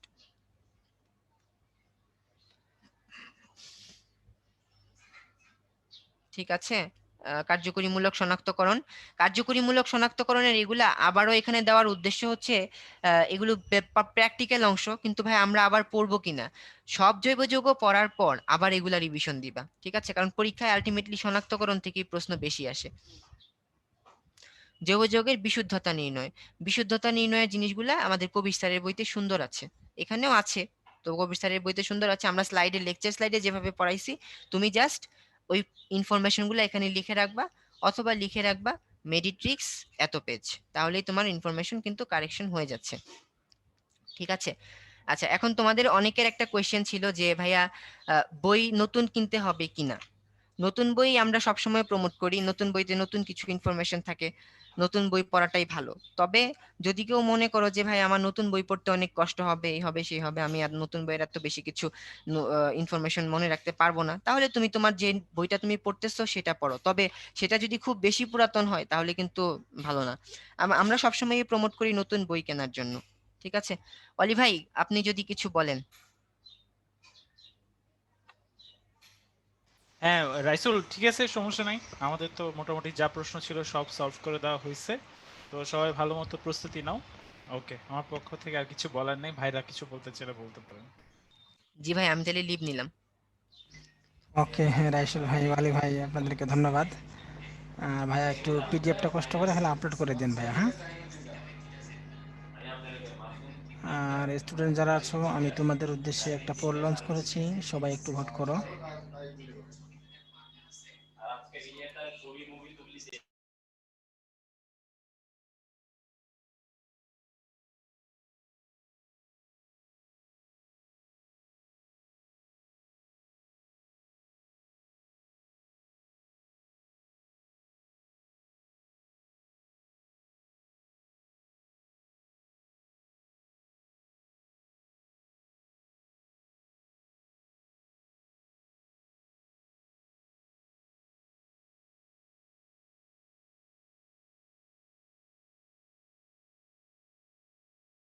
ওকে, ঠিক আছে ভাইয়েরা, তোমাদের সবাইকে অসংখ্য ধন্যবাদ এতক্ষণ ধৈর্য সহকারে ক্লাস করার জন্য।